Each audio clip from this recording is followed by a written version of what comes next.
What happens if your own government is using more force and more coercion on its own citizens for the purpose of achieving its political ends? Is that government engaged in terrorism? American people expect us to protect them and protect their civil liberties. I'm going to do that. What is being sold to the American people today as Americanism, if you peel off the label, you find so much similarity to what we were fighting against when we were fighting communism and Nazism and fascism. The government's now putting a national ID card together. We will be carrying our papers, and they have recommended there will be checkpoints throughout the country. Some type of a physical proof, such as fingerprints or retinal prints, have to be on it. Desires of the people really have no consequence. They go out and they vote. Doesn't make any difference which candidate they elect. Mr. Curtis, are there programs that can be used to secretly fix elections? Yes.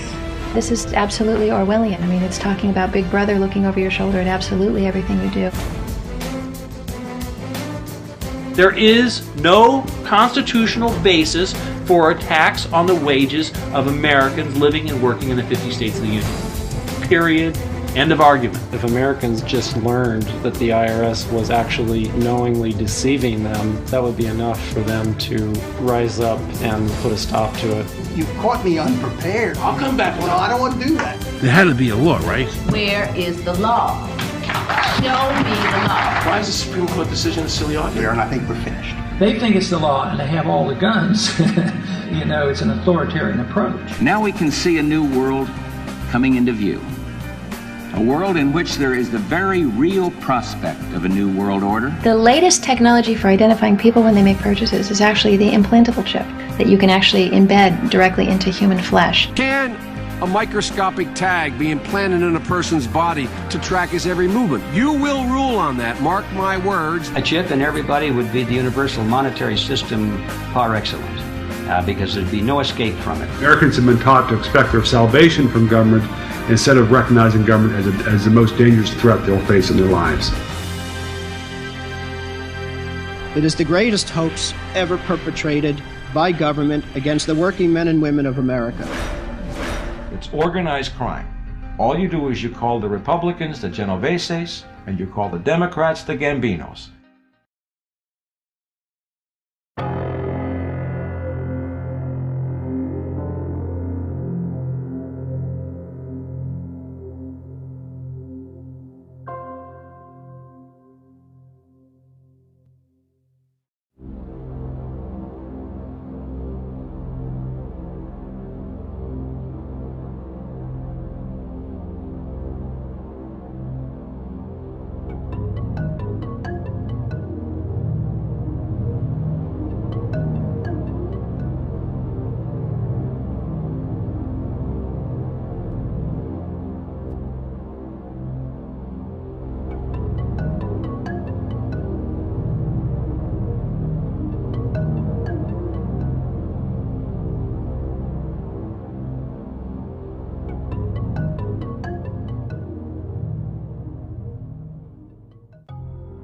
The year was 1913.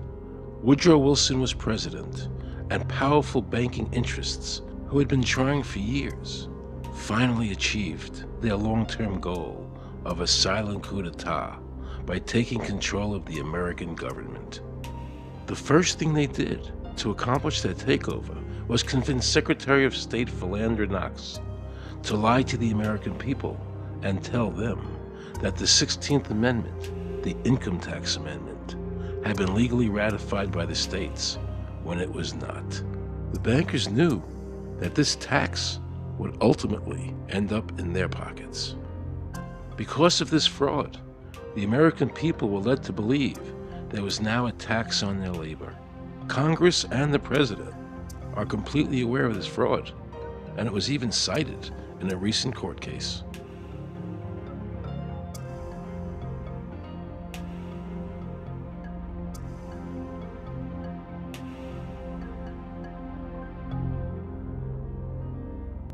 That very same year, the bankers committed their second and by far the most diabolical fraud ever perpetrated on the American people by bribing senators to pass the Federal Reserve Act without the required constitutional amendment. All in favor say aye. They did this during Christmas vacation, when many senators were home celebrating the holidays with their families. And that's how the unconstitutional Federal Reserve Act came into being. They were very clever, and they understood that whoever issued the money for America would control the government. The bankers won, and the American people lost, because most politicians will sell their soul for $1. And now the Federal Reserve could issue dollars legally. As Mayor Rothschild said, "Give me control of a nation's money supply, and I care not who makes its laws." He knew that he and the other bankers would now control the laws of the nation. Government gave these bankers one of its most important powers, and now had to borrow money from them and pay interest to finance the government. So the American people were forced to lower their standard of living and pay a graduated income tax to the government, just so the government could give these bankers more profits. President Woodrow Wilson, who signed the Federal Reserve Act into law, later said, in regret, "I am a most unhappy man. I have unwittingly ruined my country. A great industrial nation is now controlled by its system of credit. We are no longer a government by free opinion, no longer a government by conviction and the vote of the majority, but a government by the opinion and duress of a small group of dominant men." The Federal Reserve was created by Congress in 1913, and it was entrusted with the power granted originally to the Congress by the U.S. Constitution to coin money and regulate the value thereof.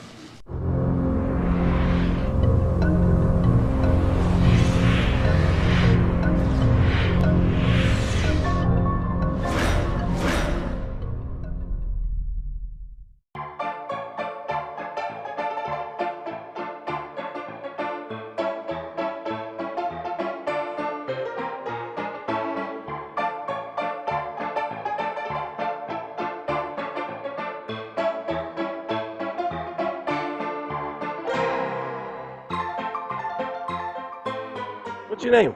Jan Crafting? Hi, Jen. I'm Aaron Russo. I produced the movie Is this a joke? Am I going to No, it's not a joke. Okay, no. I produced the movie Trading Places with Eddie Murphy and The Rose with Bette Midler, many movies. I'm doing a feature film. And my film is about my quest to find out whether or not people pay income taxes. Do you pay an income tax? Yes, I do. You do? Yeah. Have you ever seen a law that requires you to pay an income tax? Have I ever read it? You mean in the page, black and white? No, Yeah. no. So you pay the income tax, I assume? Of late. Well, actually, no, I didn't file last year, but Okay. I'm sorry, is this on film? No, I paid my taxes. My question to you is, have you ever seen a law that says you have to pay an income tax?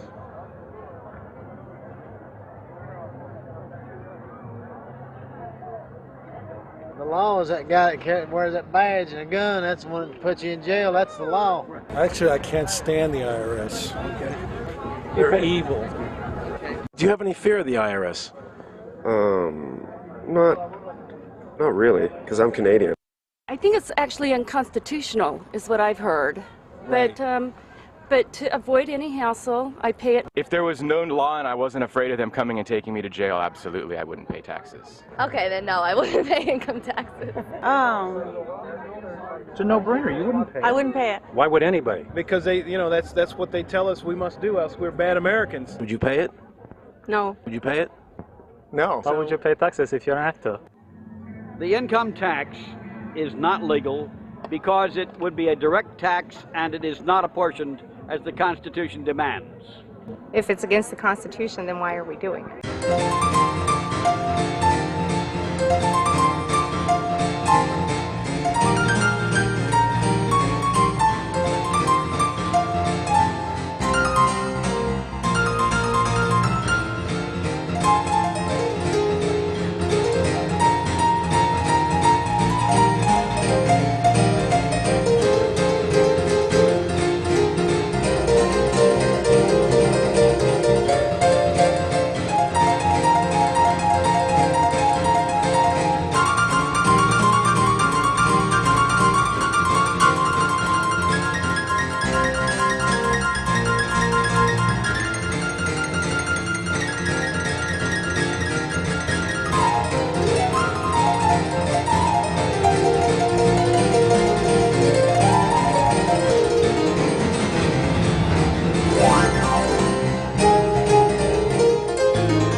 I really expected that, of course, there's a law that you can point to in the law book, the code, that requires you to file a tax return. Of course there is. Maybe I don't know what it is right then as he was speaking to me, but sure. So naively, I agreed to go off and research it and get back to him. 3.5 months later, I was at that point where I couldn't find the statute that clearly made a person liable, at least not me and most people I know, and I had no choice in my mind except to resign. I had to leave the IRS because I presented evidence that I had accumulated indicating that the agency was violating the law and violating people's rights. And I asked the agency for a response to my sincere concerns. And the answer I got was that they would not respond to my concerns and that they would provide me with the paperwork necessary to tender my resignation. But We the People Foundation for Constitutional Education put a full-page ad in the USA Today on July 7th, 2000. And within the body of that ad was a $50,000 challenge for anyone that could show the law.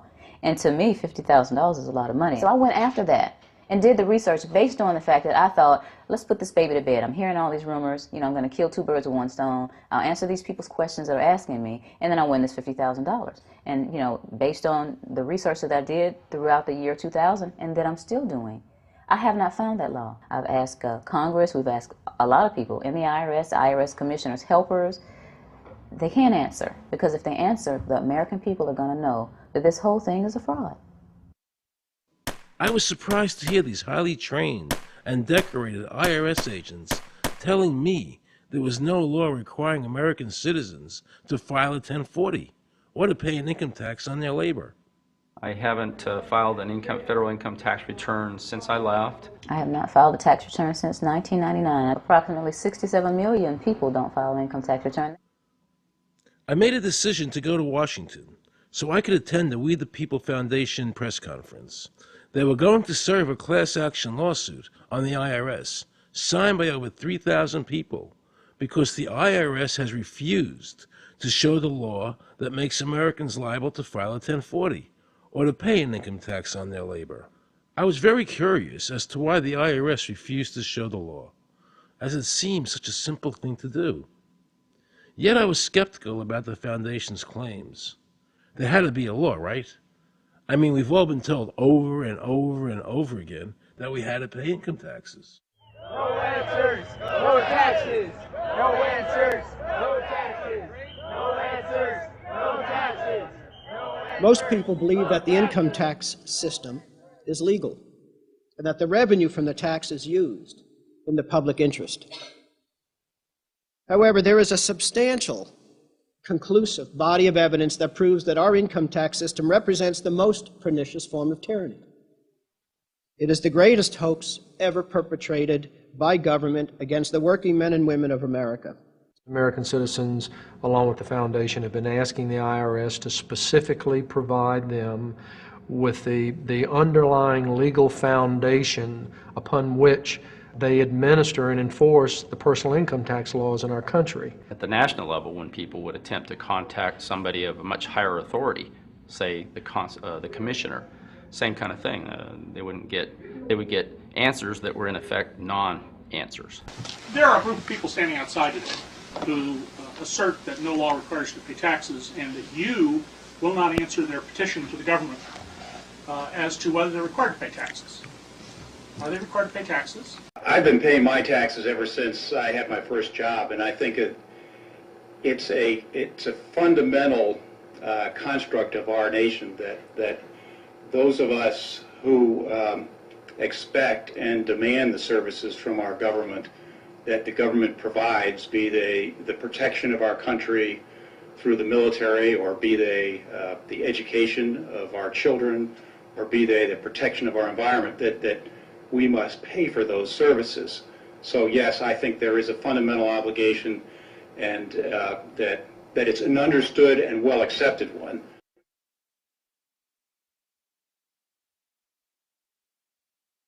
Joe Bannister and I had a meeting in the White House with President Clinton's economic advisor, Jason Furman. He accepted the remonstrance for the president. On June 2nd, I called and spoke with him. His words were, We have decided that the issue of the legality of the income tax is not a high priority matter for the White House, and we will not be participating in any conference on the subject.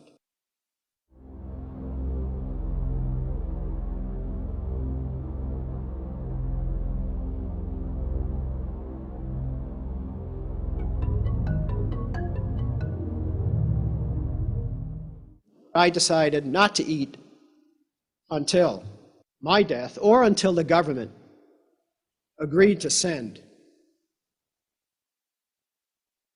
their experts to meet with the experts from the tax honesty movement.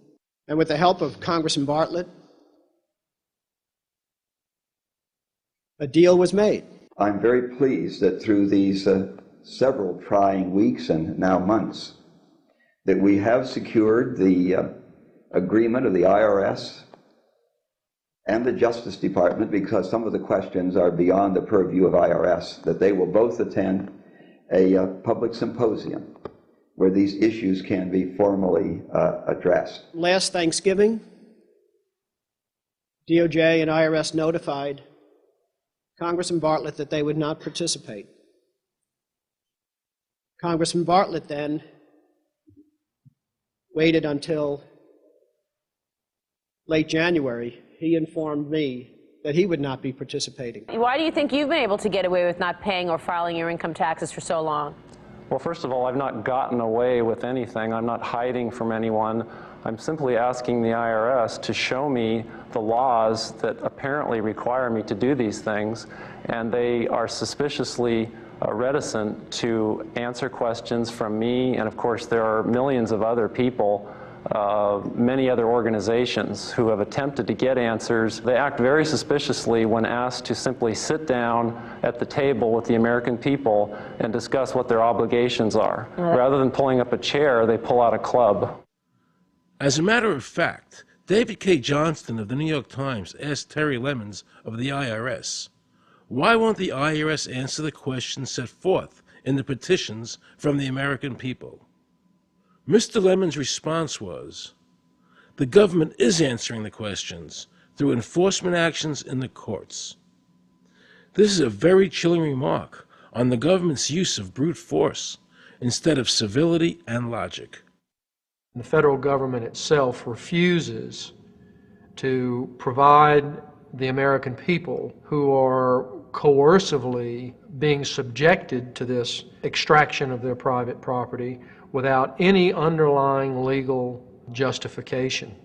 There is no law that requires the average American worker in the private sector to pay a direct unapportioned tax on their labor and compensation for services. There is no law. The march will stop in front of the IRS building. They are now going to serve a class action lawsuit on the IRS. Very courageous. My name is Charles Bell, and I'm here to serve this complaint on behalf of the American people to the Internal Revenue Service. The complaint is accompanied by an affidavit that's under the hand of Robert Schultz. Case was served. We'll call you with the case number. Case has been filed. We'll call you with the case number. Thank you. Okay, thank you. We appreciate your time. America, baby! Freedom! Today, effectively, the people have said to their servant government that that our rights are not going to be any longer denied, and that we're going to have answers to our petition, our legitimate lawful petitions for redress of grievances, which are guaranteed in the First Amendment to our Constitution. So once and for all, we will get an answer. On August 31st, 2005, federal judge Emmett Sullivan ruled, the government does not have to answer the American people's questions, even though it is guaranteed in the First Amendment. Our courts have made a decision that government does not have to show the law that it enforces. And the press never reported on this. Have we given this judge the authority to overrule the Constitution, the very foundation of American life?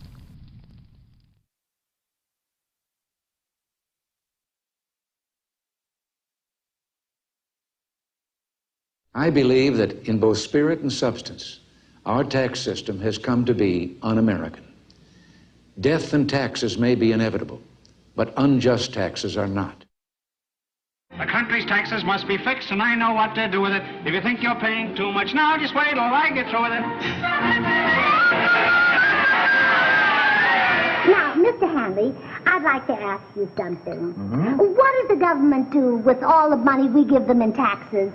When President Reagan was elected, one of the first things that he did was appoint a blue ribbon panel of business people headed by Peter Grace, and is commonly referred to as the Grace Commission. And their job was to research all the various areas of the federal government and make a report. One of the quotes from the Grace Commission is, 100% of what is collected is absorbed solely by interest on the federal debt. All individual income tax revenues are gone before 1 nickel is spent on the services taxpayers expect from government. If we pay the salaries of the congressmen and the senators, we're supporting them, aren't we? Well, yes. Yeah. Well, then why can't we list them as dependents and deduct them? We've been brainwashed. People have been told, that you need this income tax system to fund government, which is absolutely ridiculous. I mean, my question is, well, if that's true, how did we fund government from 1776 to 1913? The main purpose of the income tax is not to raise revenue, but to redistribute wealth and to control society. A lot of people might say, well, gee, if there wasn't an income tax, what would happen to education? They don't understand that education is paid for the most part, out of state and local taxes, your property tax. People might say, well, how are we going to build and maintain our highways? If there's no money coming into the government, we need our highways. There is a tax on every gallon of gasoline that people buy. Proceeds from the income tax do not pay for highway construction. The amount of money that we spend on defense is exactly equal to the amount of corporate income tax, which is quite legal and quite constitutional. I think we should not want the income tax for several reasons. One is that it is the instrument of totalitarianism. It is the means by which the government can manipulate people and put you into a condition of servitude. Every year you give the federal government a form that says, here's how all my money worked.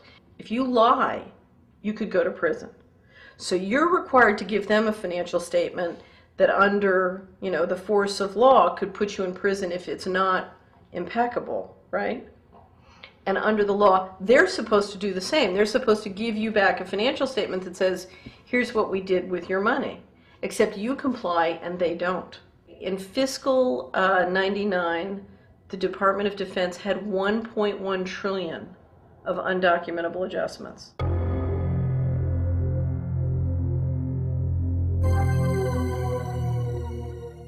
The following year, they had 2.3 trillion of undocumentable adjustments.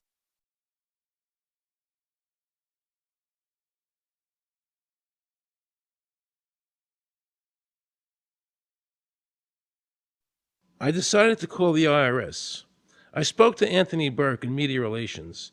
He was very nice to me, and I explained to him that I was an award-winning film producer and that I was doing a documentary on the IRS.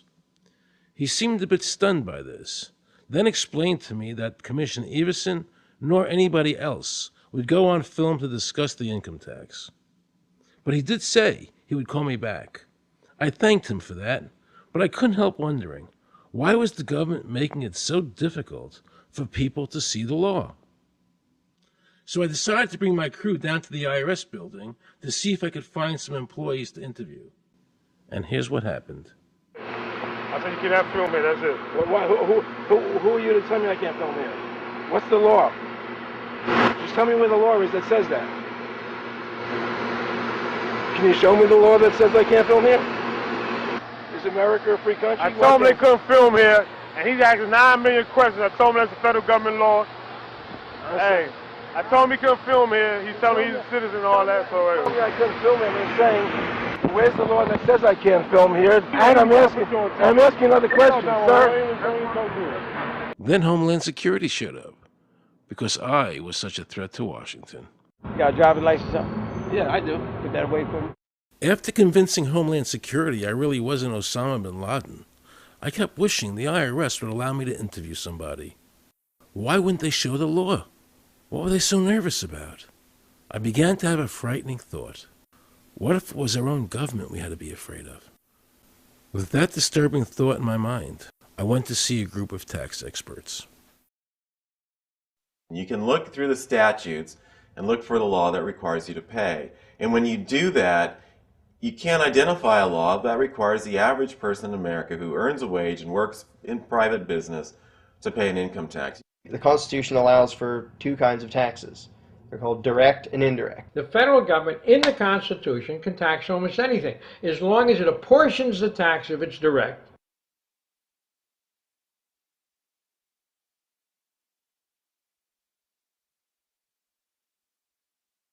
The indirect tax is, for example, an excise tax. I can avoid the excise tax on gasoline. I can choose to ride my bicycle.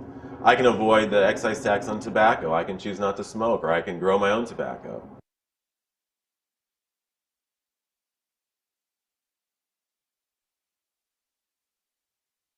The income tax which is being applied now doesn't meet the criteria of either direct or indirect taxes. The IRS claims that in 1913, the 16th Amendment, the Income Tax Amendment, allowed the government a third form of taxation. What was the Supreme Court's ruling on that? The Supreme Court in the case of Stanton versus Baltic Mining. I mean, what could be clearer than this? The provisions of the 16th Amendment conferred no new power of taxation. The Russo case also said that the 16th Amendment did not impose any new taxes and did not change any of the taxing restrictions of the Constitution. There were also several other major Supreme Court cases in that same period from 1916 up until about 1923. Stratton Independence versus Hobart, Southern Pacific versus Lowe, Bowers versus Curbo Empire, Burnett versus Harmel, Doyle versus Mitchell. It's actually very simple. Congress tried to enact an income tax in 1894. The Supreme Court said that's unconstitutional.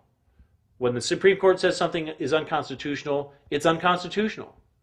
They tried again in 1913, and the Supreme Court said the 16th Amendment conferred no new power of taxation. So, if they didn't have it then, and they didn't get it, they don't have it. There is no constitutional basis for a tax on the wages of Americans living and working in the 50 states of the Union. Period. End of argument.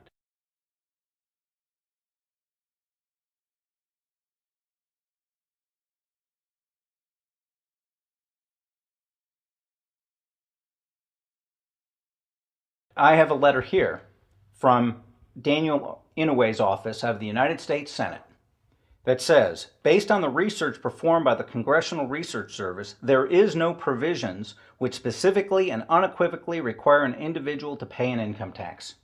Period. End of story.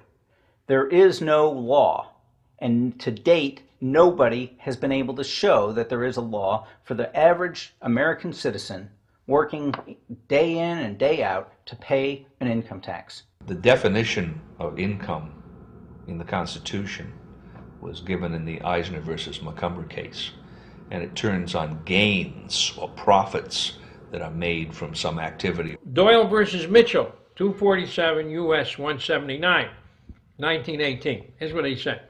The idea of gain or increase arising from corporate activities. In other words, it doesn't mean wages, it doesn't mean dividends, it doesn't mean alimony. It means a gain or a profit arising from corporate activity.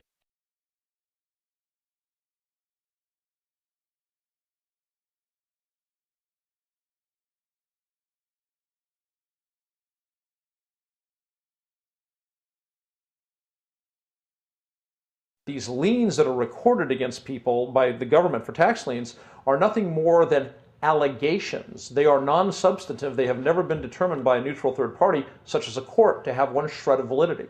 If you ever get a notice of an audit or anything else, the first thing you should do is a Freedom of Information Act request for records that they're using to substantiate or justify the audit. There is nothing in the Internal Revenue Code that creates any such thing as an income tax evasion or crime. There's nothing in the code that allows IRS agents to seize property. The government is involved in judicial blackmail. The government knows that if it legally seizes somebody's property, that person doesn't have the funds and he can't even get a lawyer who can help him. I conducted investigations in the Title 18, the criminal code, the U.S. criminal code, And in there, the statutes and the regulations are very specific as to what's violating the statute. In the Internal Revenue Code, Title 26, there's nothing specific in there. I mean, even the FBI is feared of the IRS. You have to understand that an agency which will unlawfully impose a tax that doesn't exist is not going to care. If we, the people, don't know what our rights are, they're not going to tell us. If Americans just learned that the IRS was actually knowingly deceiving them, that would be enough for them to rise up and put a stop to it. This small booklet includes the Constitution of the United States, the Bill of Rights, the Declaration of Independence. This is a document that every citizen should read. It's a document which freed an entire nation. This is the Internal Revenue Code, and this document, and the unlawful application of this document by the Internal Revenue Service has enslaved the nation that this document attempted to free. I was very impressed with the people in the tax honesty movement. They weren't kooks, they were highly intelligent, well-researched, and very genuine. I was wondering why I never heard about all these Supreme Court decisions in the media. So I really wanted the IRS's point of view, because to get the true story, it was imperative I hear both sides. I kept wishing Anthony Burke would call me back. He seemed like an honest man. I then proceeded to call my message machine. Hi, this message is for Aaron Russo. This is Anthony Burke at the Internal Revenue Service. Let me suggest some people that you might want to think about talking to. One would be Don Alexander, who's a former commissioner who's here in town in Washington. Another would be Sheldon Cohen, who is both a former commissioner and former chief counsel. All of those guys, I think, can answer your question about, where in the tax law it says that you have to pay taxes. Wow, good news, I thought. So I called Sheldon Cohen because he used to be the IRS commissioner, he wrote the tax code, and he was also general counsel to the IRS. He is a true expert, and I couldn't find a better person to answer my questions. He graciously agreed to my interview. The reason I'm doing this documentary is because there are many people in America today who believe that there's no law that requires them to pay an income tax or file a 1040. And there are many people going to jail for it, fighting over it. The Internal Revenue Code is authorized by the 16th Amendment. I think it should be clarified. I think government should be transparent to the people. Why doesn't the IRS commissioner sit down with them and just explain it in clear English? Why? I don't think they really care. They don't think. I think they're just playing word games. You don't think they're sincere people? No, I don't think they're sincere people. What does voluntary compliance mean? And why does the IRS code say it's voluntary to comply, not mandatory? That's a word euphemism we use. We use voluntary compliance when we talk about traffic signals. Most people, at 2 o'clock in the morning, do you stop at a red light? Yeah. Is there a cop there? Well, sometimes I don't. Well, I do, and most of us do. Most of us do. Right. But that's voluntary compliance. That was a complete perversion of logic. Traffic laws state that it is mandatory to stop at a red light. The IRS code says it's voluntary to comply. Mandatory and voluntary are the complete opposite of each other.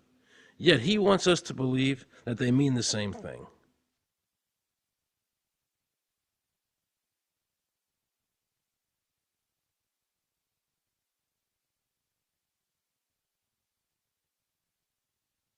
So can the government criminally prosecute somebody of information put on their 1040? Yes. Right, so doesn't that violate the Fifth Amendment? No. But the Fifth Amendment says I don't have to do anything that incriminates myself. Well, it doesn't incriminate you to put your income down. But you said before I could be put in jail for it. The commissioner wants us to believe that although the IRS demands that you fill out the 1040 and you can go to jail for it, that they are not violating your Fifth Amendment rights of self-incrimination. That is absurd. Isn't it true that the word income is not defined anywhere in the Internal Revenue Code?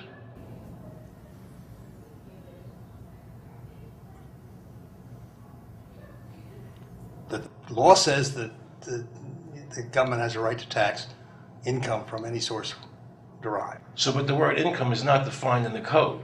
It just says income without a definition That's right. of what income is. That's right. Correct? Yeah. But there are many different kinds of taxes. Well, how can an American citizen know what income is if the code doesn't define it? If they're paying an income Because tax... the courts have all defined it. Do you remember what constitutional attorney Edwin Vieira said? The definition of income in the Constitution was given in the Eisner versus Macomber case, and it turns on gains or profits that are made from some activity. So the Supreme Court has ruled income is not wages, it's not labor, it's gain from corporate activity. I believe that a man's labor is his private property. That's your view, but it's not the law. The Supreme Court's even said your labor is your private property. When I go to work for somebody, it's a trade. It's an even exchange. I do some work, you give me some money.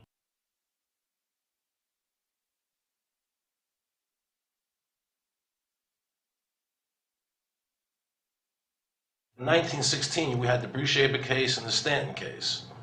And the Bruchaber case and the Stanton case said that the 16th Amendment gave the government no new taxing power. I'm not going to argue the niceties of that with you. And it came up again in a case called Peck versus Lowe, where the Supreme Court said the 16th Amendment did not extend Congress's taxing power to any new or accepted subjects. In other words, if you weren't taxable before the 16th, you weren't taxable after the 16th. Today I interviewed a juror, okay, who sat on a case, and they found the person not guilty for lack of filing, okay? And I asked her why they found him not guilty. And she said because the IRS couldn't show us the law that made him liable to file a 1040. All they need to do, if there is a law, is to show us the law, which of course they never did, And the reason they didn't do it was why? because there is no law. Title 26 requires you to file a return. But doesn't Title 26 have to be in compliance with the Supreme Court decisions? You're going to take a 1920 case and superimpose it on the whole Internal Revenue Code that was written after it? No, that's not. I can't believe what I just heard. Rewind. You're going to take a 1920 case and superimpose it on the whole Internal Revenue Code that was written after it? No, that's not. Remember he said earlier the Internal Revenue Code was authorized by the 16th Amendment? The Internal Revenue Code is authorized by the 16th Amendment. Remember, the Supreme Court said the 16th Amendment did not give the government any new taxing power. These decisions have never been overturned. Let's listen further. Can the lower courts overrule the Supreme Court? No. How are they putting people in jail today for not paying a tax on their labor when the Supreme Court said they don't have to? Doesn't the IRS code have to be in compliance with the Supreme Court? That's my big Aaron, question. this is a waste of time. Well, Because whatever I say, you're not going to believe. He's right. I don't believe him. And neither should you. He wants us to believe we should obey the IRS code, which is being enforced in violation of the many Supreme Court decisions. If the Supreme Court made a decision... Thank you, Aaron. I think we're finished. I'm sorry, Mr. Cohen, you're doing that. Well, I'm sorry that you constantly re-argue the point. You're liable because the law says that you're liable, But and the doesn't- courts say the law says you're liable, Doesn't- and that's why you're liable. You see, he's talking about the lower courts, who are not in compliance with the Supreme Court, as they have to be. Doesn't the court have to be in compliance with the Supreme Court? The Supreme Court has so held. Where? You caught me unprepared. I'll come back. Well, I don't want to do that. But let me ask you a hypothetical question. No. You're making silly arguments here. Why is the Supreme Court decision a silly argument? Well, because it's inapplicable. That made my heart stop. He just said Supreme Court decisions do not apply to the IRS. That's the behavior you would expect from a totalitarian country, maybe China or Russia or Cuba, not from America. They're just making up the law as they go along. Now I knew the tax honesty movement was right. The IRS thrives on intimidation and fear, not by law. It's no different than a criminal protection racket, using force to extract your money from you. Then the former IRS commissioner, now working at a prestigious Washington law firm, threatens me. Watch. Aaron, you understand Yiddish. Gornisht helfen. For those of you who don't understand Yiddish, that means nothing will help you. Now it all became clear. I understood why the IRS wouldn't go on camera and talk about where the law was. I understood why all the senators I called refused to be interviewed. There is no law. And now you know what our political leaders and the courts have known for decades and have tried to cover up. The United States Constitution strictly forbids a direct, unapportioned tax on the wages and salaries of American citizens. The United States Supreme Court has consistently ruled that the income tax is a tax on profits and gains, not on labor and wages. On behalf of the American people, I challenge the IRS to show me a statute that allows a direct, unapportioned tax on the wages and labor of the American people. And if I'm wrong, I will give my most humble apologies to the IRS. If the IRS is wrong, and there is no law, then every person who's been jailed should be let out of jail immediately, and any assets seized should be returned to their rightful owners. If this is a nation of laws and a free country, then the IRS should show the law to the American people. I felt an overwhelming need to understand why juries were finding innocent people guilty of not filing a tax return when there was no law requiring them to do so. So I went to talk to Marcy Brooks, a juror who used her common sense and did not allow the judge to railroad the jury into a guilty verdict.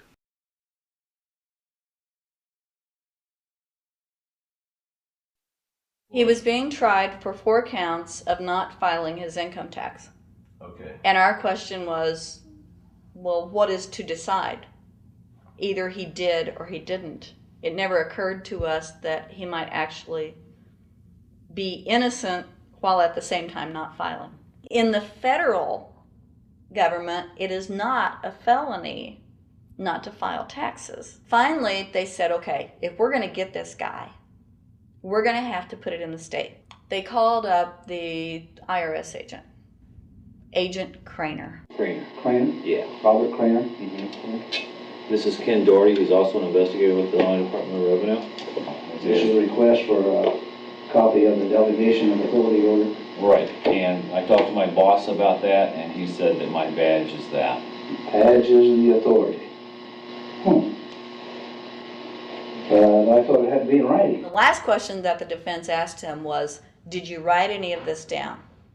And Agent Craner looked right at him and right at us, and he said, I never wrote anything down. And yet when we saw the video, there he was, writing notes, you know. And so I'm thinking, okay, at this point, the judge is supposed to say, Agent Craner, it is clear that you have committed perjury. It wasn't even noticed. It finally came to the climax. Mr. Harrell looked right at the prosecutor, and he said, I will tell you the same thing I have told over and over again to government officials. You show me the law that requires me to file a tax return, and I'll be glad to do it. And again, I asked, under what is the requirement that you claim under the Private Duty Stuff? And the requirement under the regulations is what section? My question to you is, what particular act are we discussing here that I am liable to do these things that you claim I'm liable to do? Your exact question would be again? Okay, what is the section that what? But I guess I'm still not understanding your question, Mr. Harrell. Well, you must be familiar with what that you have the police powers to enforce. Yes. The prosecutor absolutely ignored him. And he started slandering Mr. Harrell. Just started attacking his character. They're calling us tax cheats, they're calling us fanatics, they're calling us weirdos. I don't care what you call me, but I have one question. Where is the law? Show me the law. They can't let this turn into a rational debate, because if they do, they lose it. So they have to insult people and say it's frivolous. We felt like that there was an overall arrogance and that they were railroading Mr. Harrell. and wanting us to participate. Judge Coogan. He looked right at us and he said, "I will instruct the jury according to the law." We were sent to deliberation. The judge promised us that he would give us the law. And we looked and we looked, and it was not there. We wrote a note to the judge asking for a copy of the law. 10 minutes later, we get a note back. "You have everything you need." But there was no law. And he had promised us. At that point, I felt betrayed. I felt like this man promised us the law, and that's what this whole thing is about, the law. We request it, and he still denies us the law. And the reason they didn't do it was why?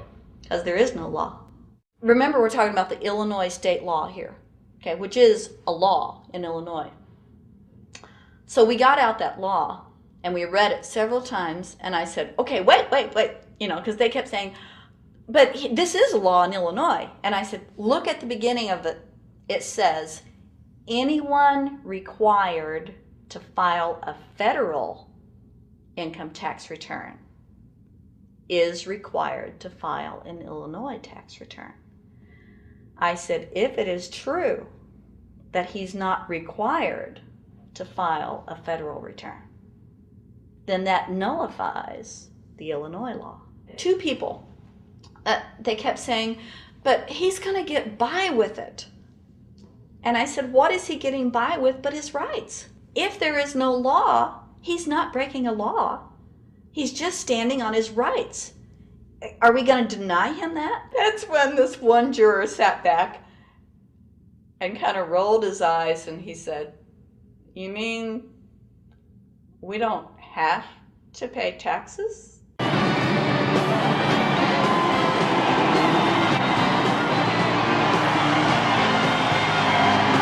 All of a sudden we realized that this trial was much bigger. And the ramifications of this trial were going to be so broad if it actually got out. I mean, it's like we had just discovered this great government secret. And so when we came out for the delivering of the verdict, the judge was, I'm sure, even at this point, I'm sure he still thought we would give a guilty verdict. And the reason I say that is because of the look on his face when the first not guilty was read. His face just turned white. I mean, it's like, I don't believe this. The second time, you could hear people out in the audience, just in the courtroom, just going, wow, and the judge is just getting red in the face. I mean, he was just livid. And the judge got up and left. I sat there and I thought, this truly is a victory for the people. And I have never felt more patriotic. And I knew that we had done the right thing. I looked at that man, Mr. Harrell, and I thought, the system might not work all the time, but this time, for that man, it did. In November 2004, the government arrested former IRS criminal investigator Joe Bannister. They charged him with fraud for telling the American people the truth about the income tax laws. The jury obviously agreed with Joe. Well, it just showed Mr. Bannister to be honest and straightforward and working within the law. Vernice Kuglin, a Federal Express pilot, claimed there was no law requiring Americans to file an income tax. She also won in court. 24 people were criminally charged by the IRS because they claimed there was no law requiring them to file an income tax return. The fact is, neither the judge, nor the prosecutor, nor the IRS could bring that statute in there because it's not in the books. The jury came back with an acquittal for everyone. When the matter is put to the test, which means in terms of court and enforcement action, there is a 100% success rate in shooting down these arguments. The mafia has a code and they follow it, and it's a code of honor. But the IRS has no code of honor.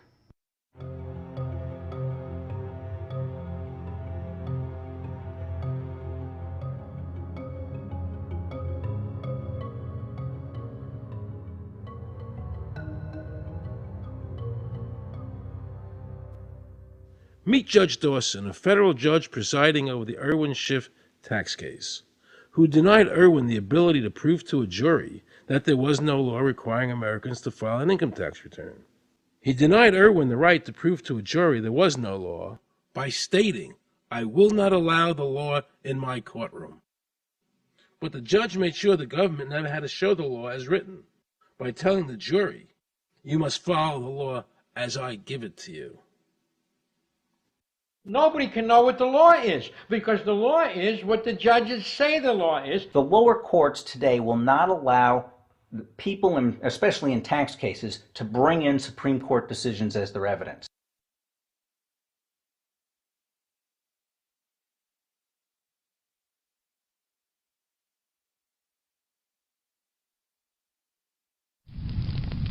Here we have a federal judge railroading an American citizen by saying Supreme Court decisions are irrelevant.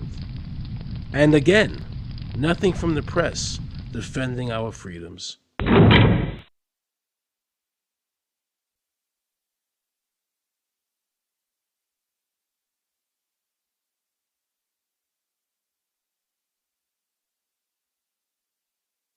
So if you ever find yourself as a juror on a tax case, be sure to ask the judge to show you the statute written by Congress that allows the government to tax the wages of the American people. If the judge can't show you the law, then how can you possibly, in good conscience, convict someone and destroy their life?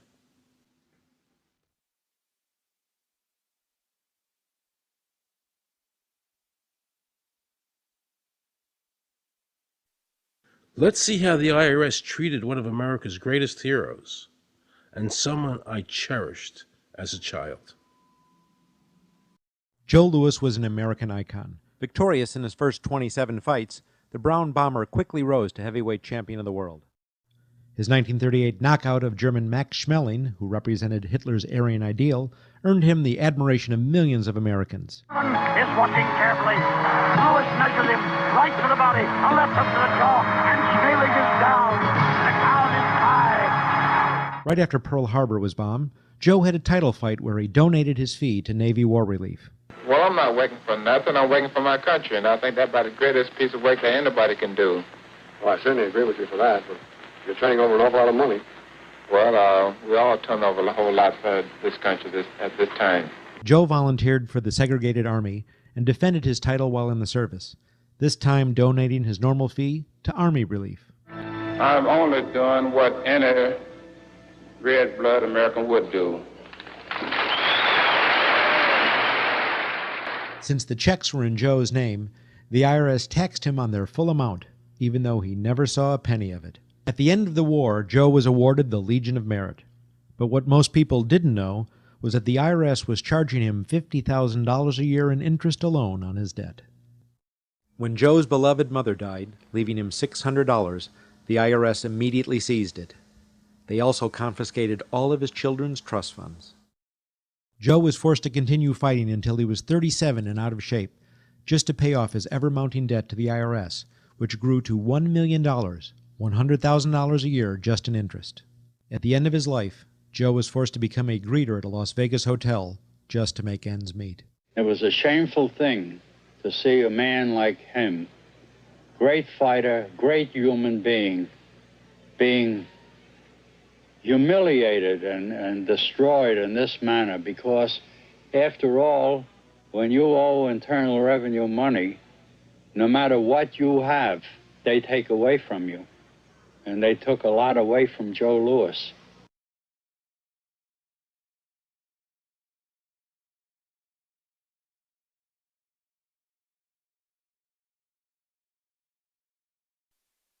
I made a decision to drive to Virginia Beach from Washington because I had heard stories about two law-abiding families who had been brutalized by the IRS. They were falsely accused by their bookkeeper of being drug smugglers and tax cheats. And incredibly to me, without any investigation, the IRS proceeded to raid their place of business and their homes, even though they had done absolutely nothing wrong. On Saturday morning, 4 different raiding parties proceeded to raid 4 locations on a Saturday, the day before Easter. I was the manager on duty, and I was up in the deli, and people came through the door. How many came in the door? Maybe about 15 or 20 people. 15 to 20 Yeah. armed agents. With dogs, with guns. They made me get everybody they went in the kitchen, they went in the deli, they went all over the whole restaurant, told all the customers, took forks out of their hands while they were eating their breakfast, and told them they had to leave. I got the frantic call from Edie. And she said, something wrong. So anyway, I jump out of bed, and I immediately run to the shower. I'm in the shower, and the next thing I know, I hear my son yelling, "Dad!" I went like this, and boom, I'm slammed against the door and I fall down with a gun in my head. And they're like, "Where's Scotty Miller?" And I'm like, "Dad!" That's all I'm doing is yelling. I'm scared, frightened to death. And then the next thing I hear is Mr. Miller, the shower curtain is jerked back. I've got a gun pointed at my head. Hold it right there. The screams from the little girls who were at a pajama party with my daughter. There was 4 little girls there with my daughter. Of course, mayhem. There were about 3 men in my bedroom with huge guns. He followed us and wanted to watch us get dressed, and I tried to shut the door, and he puts his foot in the door, like he's going to sit there and watch us change our clothes. And I was like, excuse me, no. My neighbors now are all standing out. Were you still naked? Well, they handed me a towel at that point. I had a towel wrapped around me. Did the towel fit? No, hardly. Hardly. At this point, they were talking about weapons, and, I mean, it's crazy. I mean, they're looking everywhere, going through all my drawers. And I reached for my underwear drawer to get some underwear. They said, "Don't touch anything." They're locking their guns up. They said, "Hold it right there. Don't move around. Don't move." I'm like, whoa. I said, "I'd just like to get some underwear on here, I said, I got women standing here. They keep everything. How did you conduct your business if the IRS took everything? We had to do it out of a shoebox so we could keep going because we requested these things, and I'm told that the government's really not, once they do raid and so forth, they're supposed to at least let you, until you're charged with something, continue your business. This wasn't the case. They kept everything. So you were never even charged? Absolutely not. Charged with what? And when you speak IRS, the whole world shrivels up. The whole world gets fearful to a point where, let's not talk about it. I testified in front of Congress. I would like to know why this dark entity, known as the IRS, has come into my life and refused to leave. I raised my children with a zero tolerance for dishonesty. And now they must hear allegations that I am a major drug dealer and a tax cheat? A lot of people out there being abused, and a lot of people saying, look, I'll pay it. Just go away. Just go away. When all that happened, we had to file bankruptcy. We've had cars taken away from us, kept my daughter from going to college. Do they ever think about the lives that they just destroyed? Do they think about the ruination of homes and property? No. In this case, we would have never thought this could happen to us. We've never done anything wrong. How can this happen in America when, in my case, personally, I thought that I was doing everything right? I've served my country. I've been to college. At least I've done something in my life. I got a speeding ticket one time. I paid my taxes for 40, 50 years, whatever it was. I've never been audited. What happened here? I had this really uncomfortable feeling in the pit of my stomach as I was thinking to myself, how did America transform itself from being a truly free country with a servant government where our individual rights were protected by our Constitution to being a country that talked about being free but really wasn't? The change started when the Federal Reserve came into existence and America adopted one of the major planks of the Communist Manifesto by bringing to America this central bank. The very same people that backed the Federal Reserve System also backed the graduated income tax, a second plank from the Communist Manifesto. You know that the Federal Reserve is a private bank and not a government agency? No, I wasn't aware of that. It's a private bank? That would scare me quite a bit. What if you learned that the Federal Reserve makes money off the taxes you pay? How would you feel about that? Angry. Like I'm feeling right now. I would feel cheated by my government. I'd be angry. It kind of sucks. They're pretty much in control of everything. I decided to drive back to Washington to see Dr. Ron Paul. He had been a congressman for over 20 years. I had met him previously in 1998 when I was running for governor of Nevada, and I knew him to be an honest and sincere man, and I thought he'd be very helpful in letting me know what the future holds for the American people. Who owns the Federal Reserve? It's secret, and we can't find out what's happening. But the Congress created it, and it's not authorized in the Constitution. The government borrows money from a private corporation using the name Federal that prints United States on it, and then it pays back to the Fed, which is owned by private banks. We don't know who all those private banks are. The money that the government is paying back to the private bankers is the money that comes from you and me. Why in the world would the American government borrow money and pay fees on it when it has the authority to make the money itself interest-free? The Federal Reserve is no more federal than Federal Express. I've never seen a full list of ownership for the Fed. I don't think anybody has. The government works for a private bank, and the private bank works for its owners, the true masters. People talk to me about, the issue of Republican versus Democrat, as if they don't get it. And I say, look, here's the way you get it. It's organized crime. All you do is you call the Republicans the Genoveses, and you call the Democrats the Gambinos.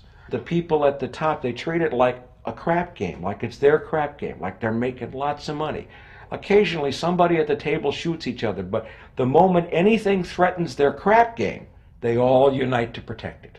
They're both controlled by the same financial, economic, and corporate interests. Once the banks get into the picture and they form a partnership with the government gives them the legal power now to create bank-issued money backed by the coercive power of government to require everybody to accept that bank money. In the course of the last century, they have converted this nation from a nation of independent freeholders to a nation of employees. And they're just one step away from being serfs. Most people spend the great bulk of their money for taxes, interest, and inflation. And all of that money goes to these two groups that comprise the cartel and their partner, the federal government. It's not a coincidence. So if Congress used its legal authority to shut down the Federal Reserve System, the American people would be much better off. Government should create, issue, and circulate all the currency. Creating and issuing money is the supreme prerogative of government and its greatest creative opportunity. Adopting these principles will save the taxpayers immense sums of interest, and money will cease to be the master and become the servant of humanity. Abraham Lincoln. Young people today are conditioned practically from the cradle on up to think that credit is a wonderful thing. You don't want to damage your credit. You want to do what you can so that you can go to the bank and get a good loan. There are no people who own their own property, who own their own houses, who own their own business, who finance their own business. They're only debtors. The average young person today has no concept that he's being drawn into a web, a trap. Like he's in the feudalist system, only he's going to like it. He's going to think, this is wonderful. I got my new red Corvette and I'm in debt for the rest of my life, but I'm looking good. A decision was made. Let's get all the debt up, let's move the jobs abroad, and instead of re-engineering your skills, we're going to dumb down America, and so the middle class will disappear. Really what most of the people in this country have become is food for the debt machine. When a person borrows money, it puts a noose around their neck and makes them servant to the lender, which is exactly what the Federal Reserve System is designed to do. And now our Congress, so dominated by the banks, is helping them to entrap people even further by passing new bankruptcy laws, making it more difficult for the people to declare bankruptcy and get a fresh start, while at the same time allowing the banks to charge very high rates of interest. This is the way the Democrats and Republicans, working with the banks, legally enslave the nation. Credit card industry is a huge political contributor. And unfortunately, a certain number of... It just seems so, like I say, just bald. This idea that credit card industry gives a lot of money to the government so they will protect them even to the just abject disinterest of their own constituents. That happens kind of a lot. The board of directors of the Federal Reserve System is chosen by the president from a list prepared by the bankers themselves. The process of finding a Greenspan replacement is ongoing and is being managed by a small group of people responsible for coming up with a list of nominees. It's important that whomever I pick is viewed as an independent person from politics. If the American people ever allow the banks to control the issuance of their currency, the banks and corporations that will grow up around them will deprive the people of all property until their children wake up homeless on the continent their fathers conquered. Thomas Jefferson. So the Federal Reserve is actually an illegal entity functioning within government. It's illegal, and what we have given to this so-called agency is the authority to counterfeit money. Do you have any points of view about the Federal Reserve and how the Federal Reserve operates? They just enter something on a computer. Oh, you need 20 billion today. Here's 20 billion, but they got that out of thin air. It came out of thin air, it goes to the Treasury then pays the bills. So it's no different than monopoly money.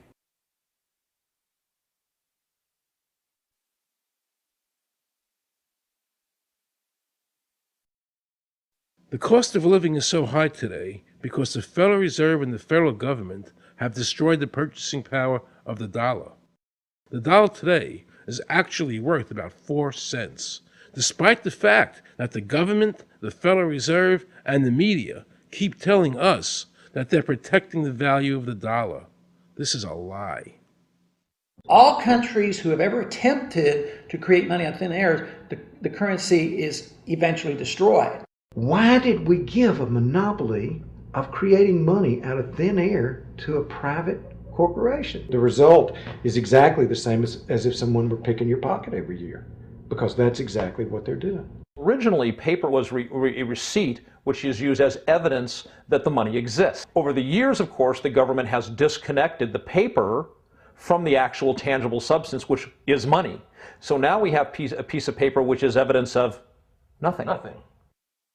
In the past, people were able to take their receipts, the paper, to the bank and get the real money, the gold, in exchange for the receipt. This limited the amount of money that could be printed, thereby protecting the purchasing power of your savings. You don't have to worry. That's good because I work 3 jobs and I feel like I contribute. You work 3 jobs. 3 jobs, yes. Uniquely American, isn't it? I mean, that is fantastic. In the absence of the gold standard, there is no way to protect savings from confiscation through inflation. There is no safe store of value. Gold stands as a protector of property rights. Alan Greenspan, before he went to work for the Federal Reserve System. Now Alan Greenspan and the other central bankers want you to believe that the receipt, the paper, is the real money. This is nothing more than sleight of hand. It's a magician's trick. Because for them to maintain control over the government and the people, they have to convince you that this paper is really money, because that is the essence of their power and our powerlessness to maintain control over our own government.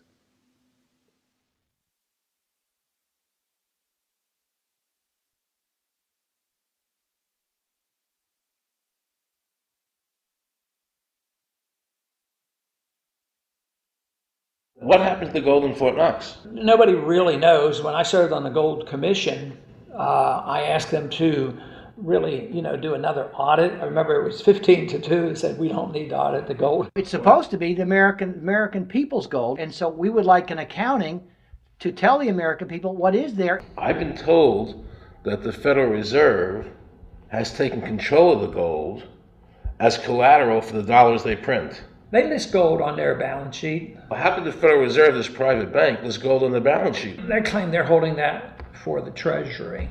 So that puts private bankers in control of the American gold. They could have taken all of America's wealth. That's a possibility. Shouldn't the Congress stand up and say, where is the American people's gold? They're not audited. They control the money of America, and it's not audited? There is no audit. Oh, wait a second. Doesn't the Federal Reserve work underneath the Congress? Congress ignores their responsibility to do any oversight. The president really has no control, nor does the Congress have any control over this cartel. It just has the appearance of control. In the final analysis, the Federal Reserve bankers, with the help of the Democrats and Republicans in Congress, have swindled the American people. They have taken the true wealth of America, the gold, and given us a piece of paper in return. And again, not a word from the press.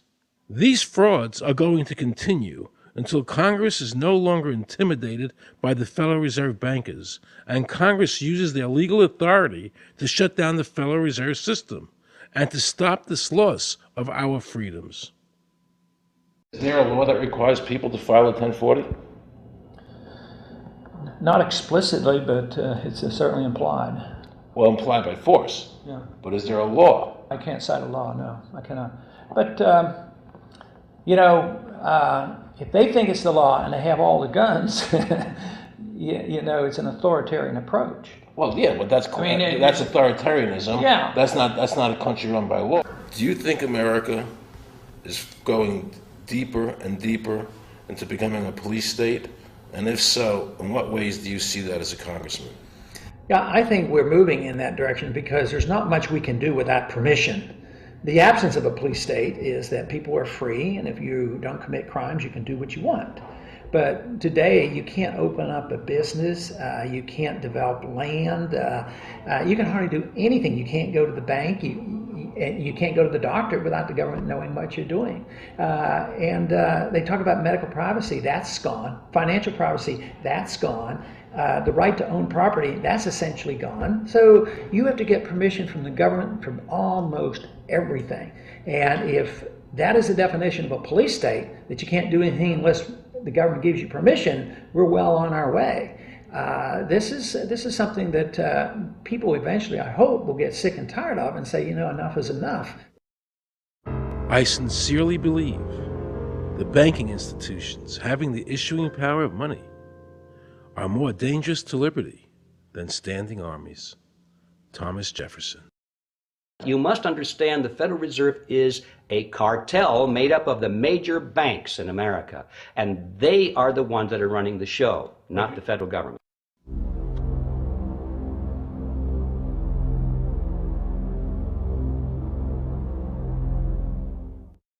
The powers that be behind the system, the financial interests, are able to exercise a disproportionate amount of influence on not only the economic structure of the country, but the political structure.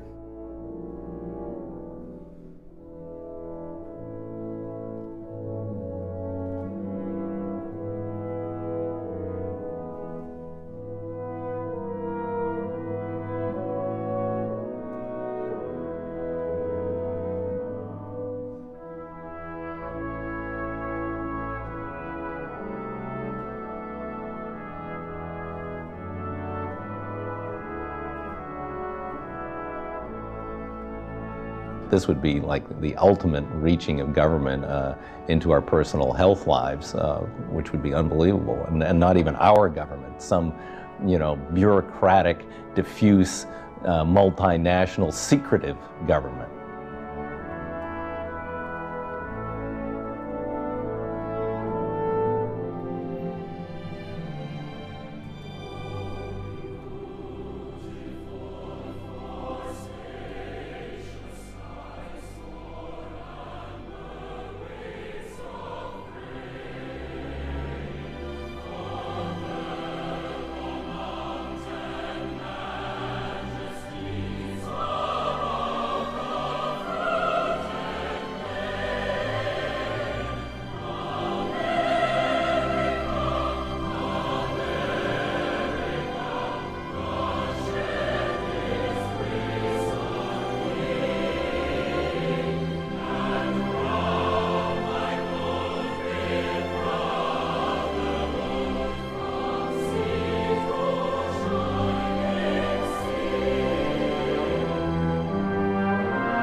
want to assure the American people that, one, I've got the authority to do this. American people expect us to protect them and protect their civil liberties. I'm going to do that.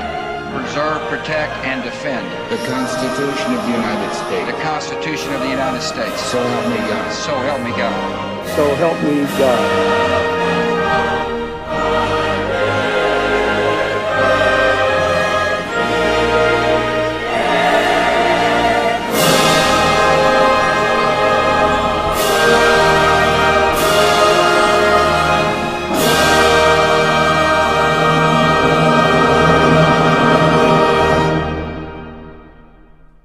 What happens if your own government is using more force and more coercion on its own citizens for the purpose of achieving its political ends? Is that government engaged in terrorism? Now let's watch the government add insult to injury to the people of New Orleans. No one will be able to be armed. We will take all weapons. That happened today in this wealthy neighborhood where homeowners had armed themselves to protect their mansions. Residents were handcuffed on the ground. In the end, police took their weapons but let them stay in their homes. Wasn't that kind and generous of the government to allow people to stay in their own homes? How thoughtful. Of course, they couldn't defend themselves from looters. For many of the police and guard troops, it is an uncomfortable job to do this in an American city. You never expect to do this in your own country. Walking up and down these streets, you don't want to think about the stuff that you're going to have to do. We are losing our right to property. The government is getting more pretexts to seize it, using the power to confiscate it with eminent domain. The asset forfeiture laws have proliferated. It's easier for the prosecutors to come in and make an accusation against you and confiscate your property even though they have no evidence that you've done anything wrong. Guilt or innocence doesn't really matter that much because it's very convenient for the government. Unfortunately, what is being sold to the American people today as Americanism, if you peel off the label, you find so much similarity to what we were fighting against when we were fighting communism and Nazism and fascism. The government's now putting a national ID card together and they want checkpoints. We will be carrying our papers, and they have recommended there'll be checkpoints throughout the country. Isn't that what Nazi Germany did that everybody in America was against? Papers, please. May I see your papers? May we see your papers? I don't think I have them on me. In that case, we'll have to ask you to come along. Wait, it's possible that, yes. Here we are. These papers expired 3 weeks ago. You'll have to come along. Halt! Halt!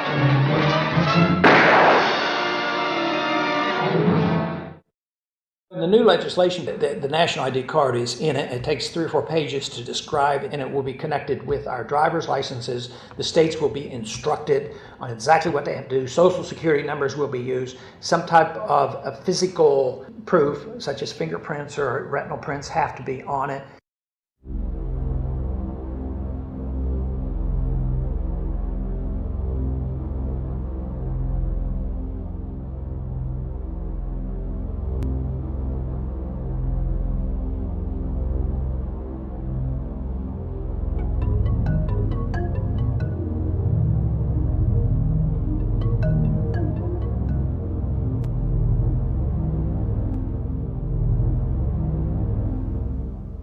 It is time to wake up, America. These ID cards are not about defeating terrorism, but they are all about controlling the American people. I arranged an interview with Catherine Albrecht, a leading authority on the RFID chip. Her book entitled Spy Chips is the definitive book on this subject. I wanted to find out just how dangerous these chips are to our liberties.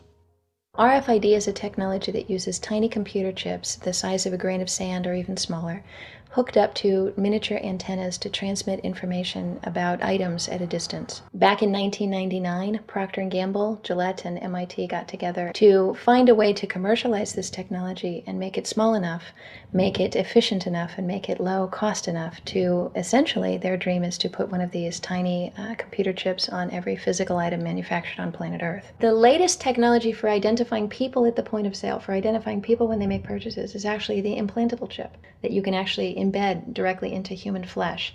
It's a tiny glass capsule about the size of a grain of rice. It contains an RFID computer chip with a coiled antenna, and it can transmit information also at a distance.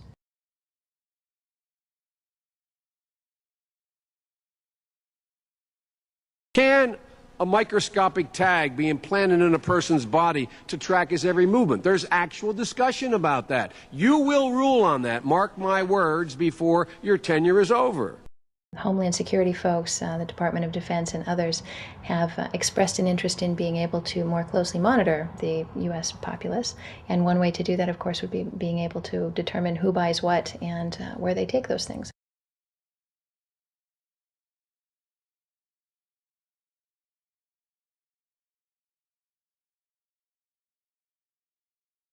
Radio waves can travel through walls, they can travel through wood, they can travel through the things we normally rely on to protect our privacy.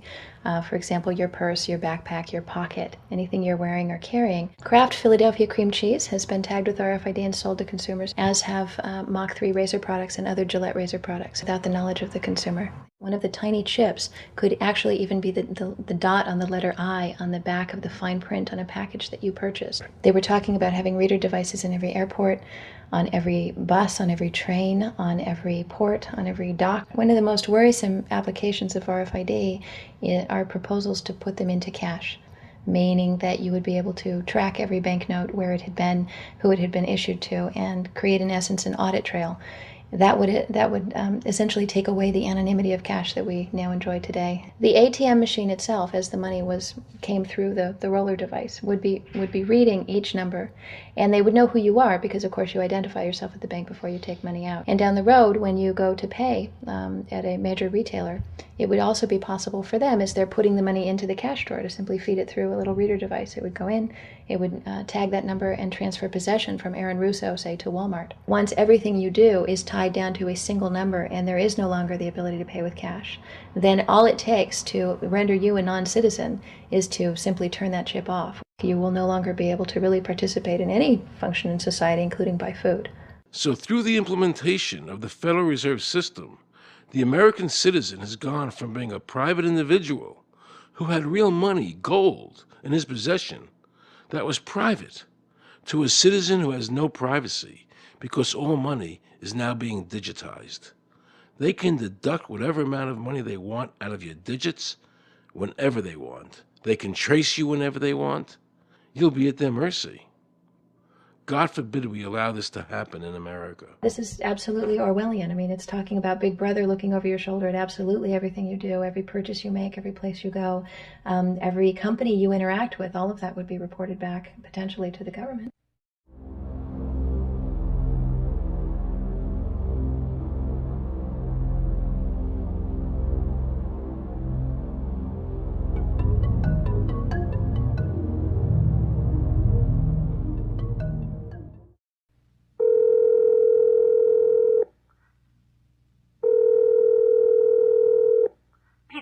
Guaranteed hot in 30 minutes or it's free. This is Mary. May I take your order? Hi, Mary. Yes, I'd like to order. Is this Mr. Kelly? Yes. Thank you for calling again, sir. I show your national identification number as 610-204-9998-45-54610. Is that correct? Yes. Thank you, Mr. Kelly. I see you live at 736 Montrose Court, but you're calling from your cell phone. Are you at home? I'm just leaving work, but I'm... Oh, we can deliver to Bob's Auto Supply. That's at 175 Lincoln Avenue, yes? No, I'm on my way home. How do you know all this stuff? We just got wired into the system, sir. Oh, well, I'd like to order a couple of your double meat special pizzas. Sure thing. There'll be a new $20 charge for those, sir. What do you mean? Sir, the system shows me that your medical records indicate that you have high blood pressure and extremely high cholesterol. Luckily, we have a new agreement with your national health care provider that allows us to sell you double meat pies as long as you agree to waive all future claims of liability. What? Do you agree, sir? You can sign the form when we deliver, but there is a charge for processing. The total is $67 even. $67? Well, that includes the delivery surcharge of $15 to cover the added risk to our driver of traveling through an orange zone. I live in an orange zone? Now you do. Looks like there was another robbery on Montrose yesterday. You could save $48 if you ordered our special Sprout Submarine Combo and picked it up yourself. Comes with tofu sticks. Those are very tasty, sir. Good value, too. But I want double meat. Well, I'm sure you can afford the $67 then. You just bought those tickets to Hawaii. They weren't cheap, eh? Oh, but I see you checked out the budget beach bum at the library last week. Up to you, sir. All right. I'll get the Sprout subs. Good choice, sir. Gotta watch that waist if you're hitting the beach, eh? 42 inches. Wow. Man, I'd say tofu and sprouts is like required. That's how much? just between you and me, there's a $3 off coupon in this month's Total Men's Fitness magazine. Your wife Betty subscribes to that, right? Anyhow, clip that and it's $19.99 even. Whoa, looks like you maxed out on all your credit cards. Bring cash, okay? Have we become so controlled and so ignorant about our rights that big institutions and big government can do whatever they want with us, even without our approval? I knew for certain the Founding Fathers would resist to the death what is happening in America today.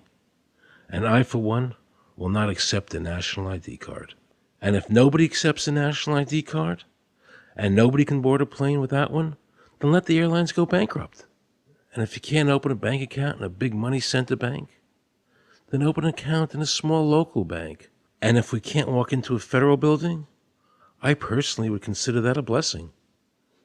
Don't allow these institutions to dictate to us how we conduct our lives. This is America, and we have free choice. We the people have all the power, not the government. Government gets its power from us, not the other way around. Think of all the men and women who died in all our wars, fighting for freedom, not Federal Reserve bankers. Do you think they sacrificed their lives so that Americans can be chipped like a dog? So we could all have a homing device inside us? No. This ID card is the last step before they implant us. And that's precisely the reason nobody should accept one. And you know what they're going to do? They're going to call on the propaganda machine, the media, and try and sell this as if it were in everybody's best interest. We're working on a product that we have called internally a PLD. PLD stands for Personal Locating Device, which is an implantable GPS for which our company owns a patent. The hybrid of the two of these products, being Digital Angel and Verichip, is what we call PLD. PLD should be in prototype form by the end of this year, by December of 2002, and we are already working with the Food and Drug Administration as well as legislative agencies with these products and ultimately with the PLD.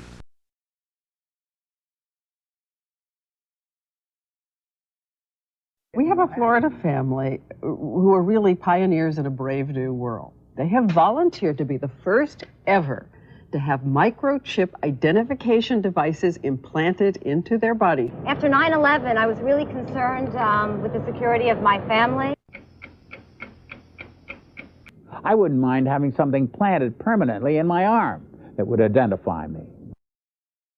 Talk about identification papers. Watch what happens to a woman in Florida whose license was suspended.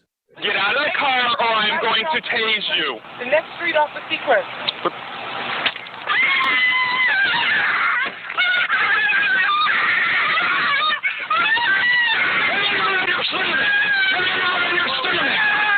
On your stomach. Do it now. Put your hands behind your back. Do it now. Do it now or you're going to get tased again. Do it now. Do it now. On your back. Put your hands behind your back. Put your hands behind your back. I can't. Sure you can. Come here. Ow, ow, ow. Oh, got it. You got blood on your Oh, my God. You tased me and you handcuffed me? Yep, you're under arrest. For what reason? Your license is suspended. All the power is in the people. And to the extent that government becomes alienated from the people, does things that people don't want, power is transferred until you finally come to a police state, totalitarian state, whatever word you want to give it, where the desires of the people really have no consequence. They go out and they vote. Doesn't make any difference which candidate they elect. I'm a programmer. I worked for NASA, worked for ExxonMobil, worked for Department of Transportation. Mr. Curtis, are there programs that can be used to secretly fix elections? Yes. How do you know that to be the case? Because in October of 2000, I wrote a prototype for President Congressman Tom Feeney at the company I worked for in Oviedo, Florida, that did just that.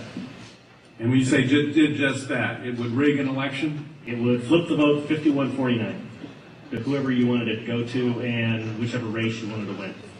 And would that program that you designed be something that elections officials that might be on county boards of elections could detect? They'd never see it. So how would such a program, a secret program that fixes the election, how could it be detected? You would have to view it either in the source code, or you'd have to have a receipt and then count the hard paper against the actual vote total. Other than that, you won't see it.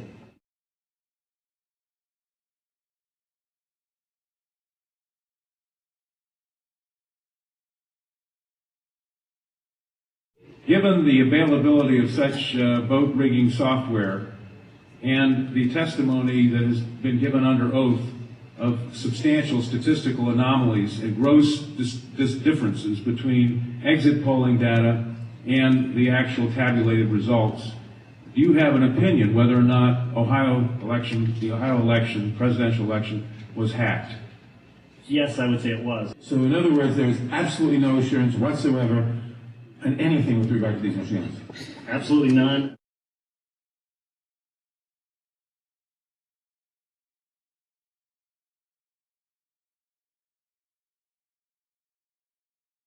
Anybody who trusts electronic voting machines should have their head examined.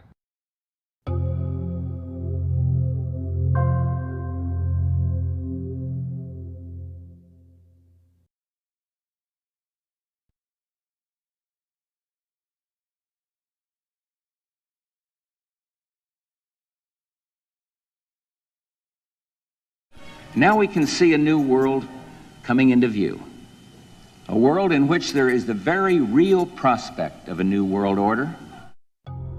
The New World Order will be built, an end run on national sovereignty, eroding it piece by piece, will accomplish much more than the old-fashioned frontal assault. Council on Foreign Relations. We shall have world government, whether or not we like it. The only question is whether world government will be achieved by conquest or consent. Paul Warburg, Council on Foreign Relations and architect of the Federal Reserve System. There's a group that get together internationally and they sort of play God with our money. You think that's part of what George Bush said was the one world order? They can't have a new world order only with a world police, military. Right. I think the financial system ultimately is even more important than the guns. The central bankers of the world are working together to create a one world government, a global police state as sinister as anything George Orwell ever wrote about, where every person on the planet Earth will have an RFID chip implanted, where the bankers and the governments can monitor every transaction you make. A chip in everybody would be the universal monetary system par excellence, because there'd be no escape from it, and you'd be totally under the control of those who issue the electronic impulses in that chip. Their strategies are being accomplished through the World Trade Organization, the International Monetary Fund, and the Bank for International Settlements, which is the central bank for all the central banks of the world. Most people don't have a clue that these unelected private bankers actually control the governments of the world. They have financed and profited from every war since World War I without concern for humanity. The war in Iraq is an attempt by the Federal Reserve and their partner, the Bank of England, to control the Middle East and to make it a part of the New World Order. To defend the New World Order, U.S. soldiers will have to kill and die. Arthur Schlesinger, Counselor on Foreign Relations. Military men are just dumb, stupid animals to be used as pawns in foreign policy. Henry Kissinger, Council on Foreign Relations. Now let's listen to this quote by Robert Reich, a member of President Clinton's cabinet and one of his most trusted advisors. The dirty little secret is that both houses of Congress are irrelevant. America's domestic policy is now being run by Alan Greenspan and the Federal Reserve. America's foreign policy is now being run by the International Monetary Fund. When the president decides to go to war, he no longer needs a declaration of war from Congress. Dr. Carol Quigley, professor from Georgetown University, who was also President Clinton's mentor, said in his book, Tragedy and Hope, the powers of financial capitalism had a far-reaching aim, nothing less than to create a world system of financial control in private hands, able to dominate the political system of each country and the economy of the world as a whole. And then President Clinton's Deputy Secretary of State, Strobe Talbot, said, "In the next century, nations as we know it will be obsolete. All states will recognize a single global authority." All these supposed free trade agreements, NAFTA, GATT, CAFTA, are truly nothing more than the governments of the world and the central banks working together to create a one-world government. They are not free trade. These treaties are government-managed trade, and they are destroying the American worker. Through these treaties, the bankers are actually beginning to control the laws of the world. The fact is that this relationship between the bankers, the government, and the huge multinational corporations is the very reason why the government no longer enforces its immigration laws. The bankers want a one-world government without borders, and the American government is obeying them. If the government was so worried about terrorism, why are they leaving the borders open? But at the same time, telling American citizens they need an ID card with an RFID chip.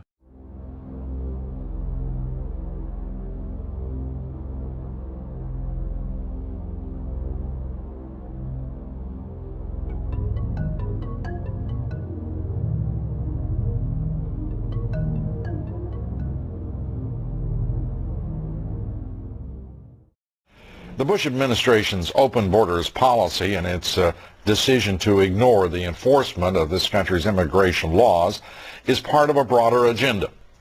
President Bush signed a formal agreement that will end the United States as we know it, and he took the step without approval from either the U.S. Congress or the people of the United States. Bill Tucker reports.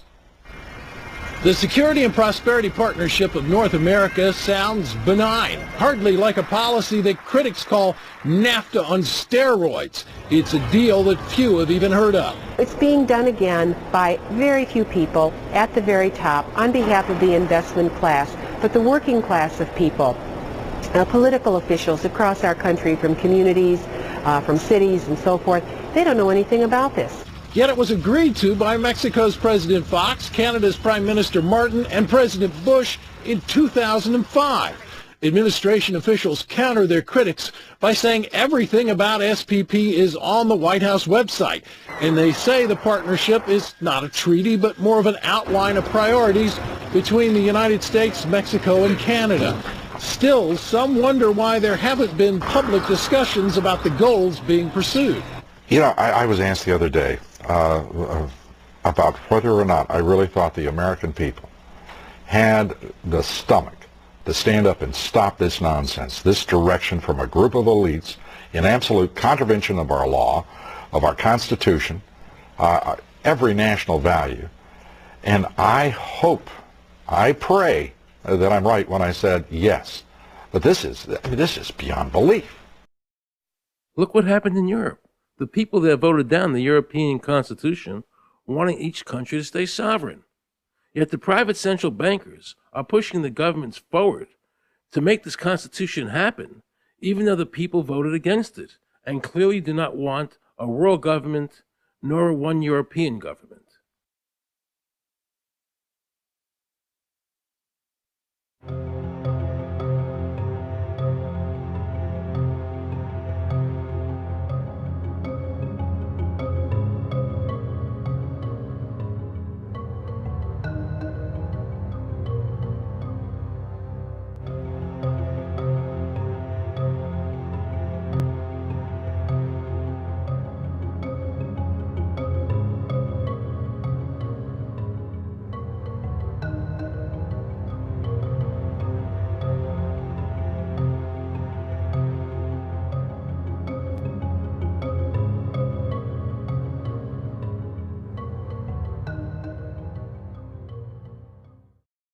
Now pay close attention to this quote by David Rockefeller, and you'll understand what is happening in the world today and where the American people are heading as a nation. We are grateful to the Washington Post, the New York Times, Time Magazine, and other great publications whose directors have attended our meetings and respected their promises of discretion for almost 40 years. It would have been impossible for us to develop our plan for the world if we had been subjected to the lights of publicity during those years. But now, the world is more sophisticated and prepared to march towards a world government. The supranational sovereignty of an intellectual elite and world bankers is surely preferable to the national autodetermination practiced in past centuries. David Rockefeller, a member of the Council on Foreign Relations, actually believes that we would be better off if he and his bank of friends ran the world.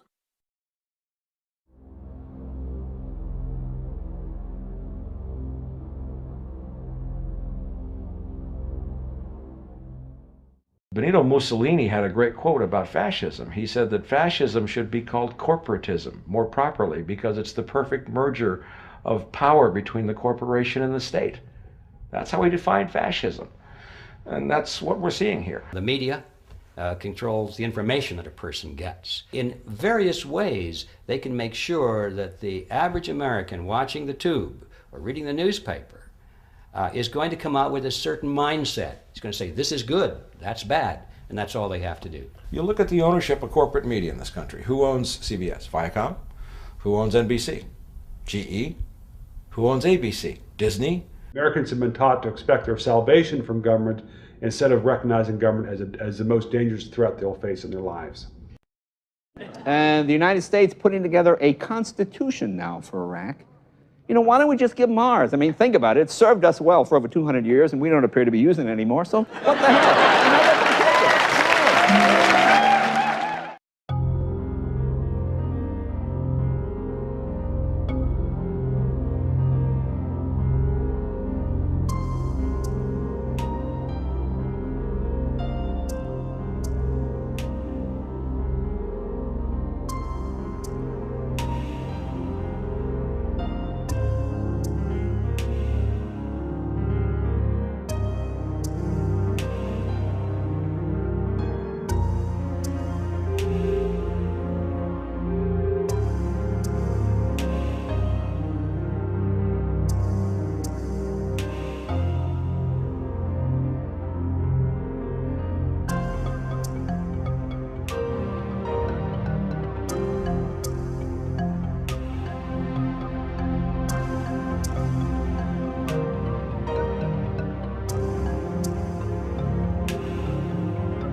I like the old idea where you could do what you thought you could do and what you wanted to do, as long as you didn't hurt other people.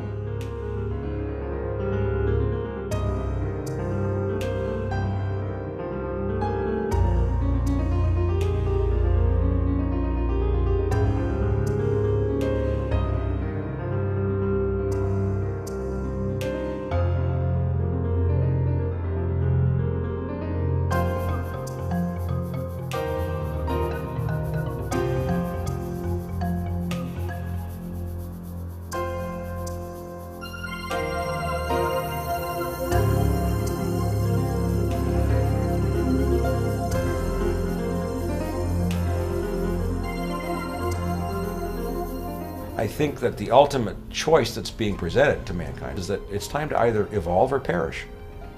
Grow up or die. Become adults. Act like adults. Take some responsibility.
Freedom to Fascism. That's a pretty in-your-face title, and from the bits I've seen already of this documentary, you should be making a lot of waves. It's being compared in advance to Fahrenheit 9/11.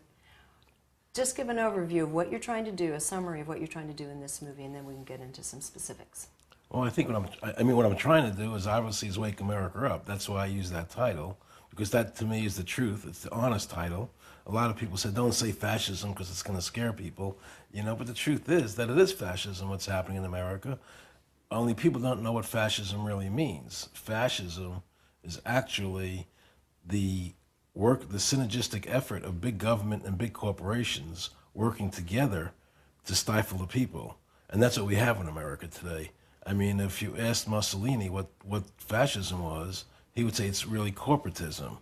You know, I think it was Tolstoy who said fascism is capitalism in decay.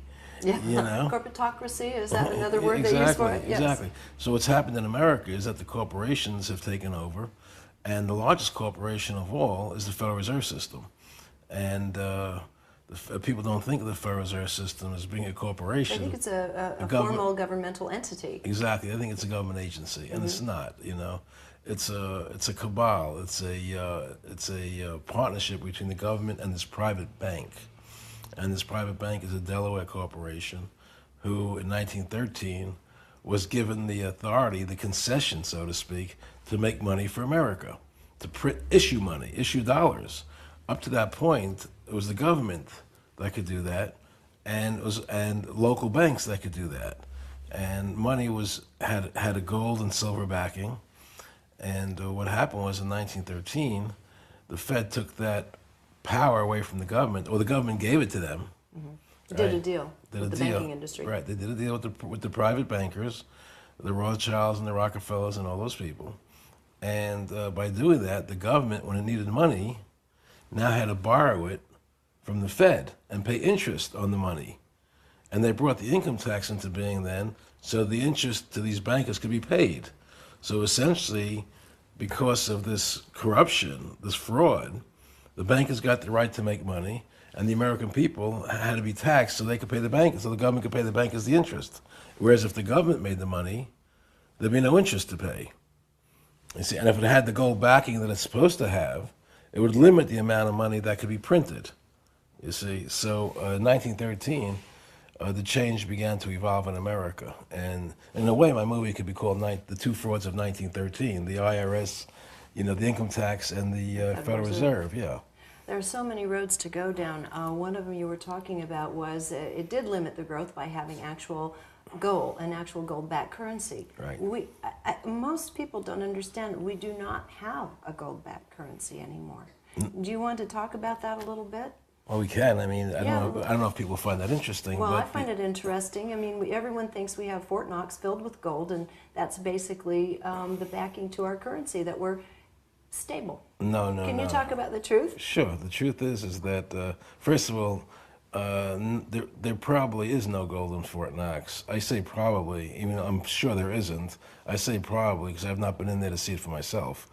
But what's happened is the Treasury, which owns the gold on behalf of the American people, has given the gold to the Federal Reserve, these private bankers, as collateral for the dollars these bankers print out of thin air.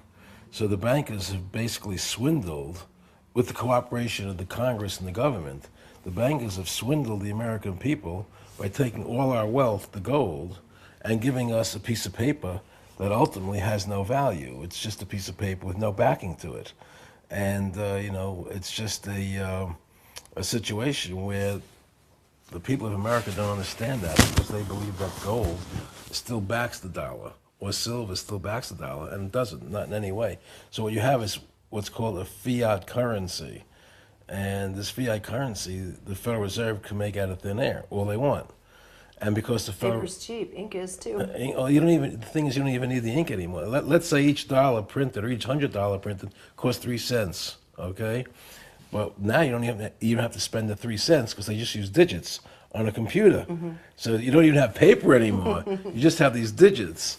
And it's because of this ability of the Federal Reserve to print money out of thin air, or to make digits out of thin air, and they call it money. It gives them the power to control the government, because whoever makes the money makes the rules. That's the name of the game. So they can own everything they want. America has gone from being a nation of people who own their own property, own their own businesses, to a nation in debt, because all money is created by borrowing. And this country's become people who just live by borrowing. What's my credit report? How much can I borrow this week? How much can I pay off this week? People don't own their own houses anymore for this very reason. In the old days, you know, if you borrowed money, you wanted to pay it off as soon as possible. Now what people look to do is to have the lowest monthly payment they can get. They don't think about ever owning their own house. Right. You know?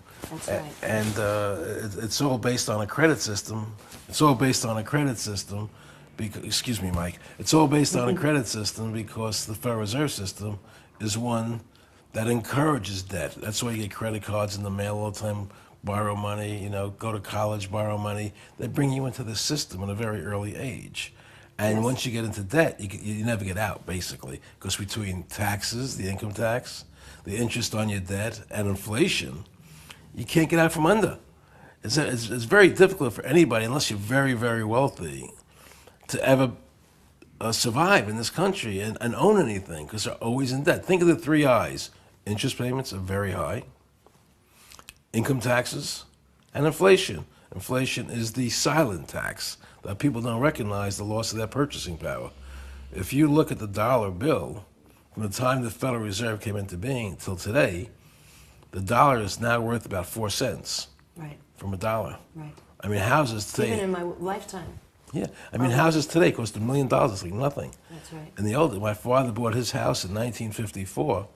$4,000? No, it was $27,000. Okay, in Long Island, in a very wealthy neighborhood. Oh, you were wealthy. Well, I wasn't. We were middle class. We were middle class, but he had a home for $27,000 in a nice suburb of New York. You know, it was $27,000 in 1954, 55. And the house just resold again, not from him, but I was out there visiting it, and the guy who bought the house just paid over $1.1 million for it. Right. Same house, no Right. different. So the value of the dollar value of that house has gone up, what, 50 times in 50 years? Right. That's because they print so much money. Inflation, the higher prices of things come because they print so much money. And we all buy into it. Well, you have to buy into it. You have no choice anymore. That's why I made this movie. You really don't have a choice as long as you have a Federal Reserve System. That's true. In a lot of ways, we don't have a choice. In other ways, we have our own decisions to make as consumers, and we choose to go beyond our means also. Yes. In addition to that, we're exacerbating the problem, but this is all by design. But you're taught that, and it is by design. Right. You're taught that because it is by design. And let's talk about the by design part of it. This isn't an accident that we found ourselves in this condition. It's slavery. It's serfdom. I mean, just take a look. You know, the Democrats and Republicans in Congress, right, have just have allowed this Federal Reserve System to come into being, and now they're letting the banks charge these usurious rates of interest over 20, sometimes 30% on the money you borrow, Right. and yet they change the bankruptcy laws so that's much more difficult Exactly. to get out of debt. So they're making you debtors for life. Everything is always on behalf of the banks. It's always on behalf of the Federal Reserve. You have these high rates of interest, and at the same time, right, you can't declare bankruptcy anymore. They're making it very difficult. You're in the little mill. You're in it for on the life. spin. You're the hamster on the wheel. Yeah, for life. Yeah. Let's talk about why and the entities that have really helped set this up long term to have people in the little hamster mill of life. Well, it's set up. I mean, it came about because the bankers. This has been a fight throughout history. I mean, Andrew Jackson fought the fight. Thomas Jefferson fought the fight. You know, the bankers have always wanted to control the country because they're very clever and very smart people. And they knew that if they could ever get the government to give them the right to issue the money, they would control the government. They would control the laws of the nation. That's why even today, you look at the immigration laws. You look what's happening with immigration in America. Why is it happening? On one hand, people say we've had this 9/11 attack, and we have to get ID cards for people, RFID chips. Everybody has to be identified. They have to go to the airport. They have to be searched. Right. Right. Very Everything is. We got security's foremost in everybody's mind. Right. But on the other hand, I know if I were the president and 9/11 came, the first thing I would do was shut off the borders. So nobody can come in there. So on one hand, they're telling Americans they have to be controlled with ID cards and RFID chips and wanting to chip people. And on the other hand, they're letting everybody come into the border. Terrorists, whoever wants to come in, can just walk over the border and come into the country. So you know it's a lie. It's not about terrorism. It's about the banks controlling the country and the world, working together. This is about the bankers wanting a one-world government without borders. That's why everybody's able to come through the borders. It's not about security at all. And so the situation we're facing today is we have a government that's controlled by the Federal Reserve System, and the Federal Reserve System has this appearance of credibility, and Alan Greenspan's the greatest guy in the world, and now Bernanke, you know, and all these guys, oh, the Federal Reserve, you got to have the Federal Reserve. But in reality, the Federal Reserve is part of the Communist Manifesto. They talk about America having being a capitalistic society, you know, but yet you have a central bank that makes all the decisions. That's not capitalism. No, it's a fraud. It's a lie. They deceive the people, and they put out all this spin, all this press. You know, the Federal Reserve is the greatest thing in the world, and they're going to protect us, and they're going to make sure there's no more depressions in this country. What they've done is destroy the currency of this country, and they've taken all our gold while destroying the currency. And at some point, they're going to probably pull the plug and create the Great Depression. You know. And we're talking about the silent hand behind the powers that we see on the news. Yes, totally. There's no question that the bankers control, whether it's George Bush or Hillary Clinton or whoever it is. It doesn't matter, Democrat or Republican. It's irrelevant. You know, that's why, like Michael Moore's movie, even though I enjoyed his movie and I respected what he did as a filmmaker, I thought he did a very good job with that movie, even though I didn't agree with everything he said. Mm-hmm. You know, I thought just as a filmmaker, pure filmmaker, he did a good job. He got his points across.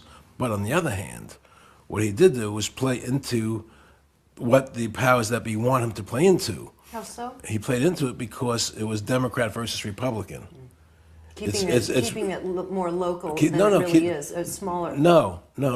Keeping it polarized. Polarized, right. Not smaller, not bigger, keeping it polarized. Red state versus blue state. Liberal versus conservative. Democrat versus Republican. Yes. Michael Moore played into the system and what the people want to happen. They want people looking at Democrats and Republicans and fighting over that. Red states and blue states, but not looking at the Federal Reserve as the real answer. So they hide behind that. It's like the Wizard of Oz, the guy behind the curtain. The guy behind the curtain. And the guy behind the curtain is the Federal Reserve. Well, it's not even the Federal Reserve so much as the people behind the Federal Reserve. They use the Federal Reserve as a tool so they can control things. So what Michael Moore did was, he increased the tension in America. He kept the polarization alive, which is what the people behind the curtain want. And I don't think he did that because intentionally. I think he did it because that's his point of view. Right. And he doesn't know about the people behind the curtain.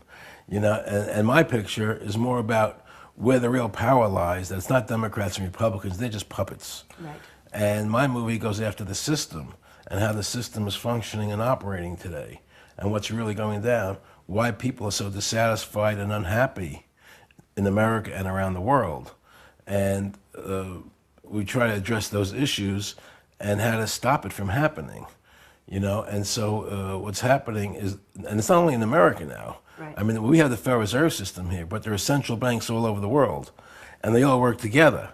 Doesn't matter if it's China. Well, it doesn't matter if it's Britain. Well, I can't speak for China, but I can tell you, Britain, you're right, it doesn't matter. And most of the industrialized West, it doesn't matter. It's all central banks controlling the governments. And the central banks make secret agreements with each other. Like, our Congress, the central bank in America the other day said there's this thing called M3.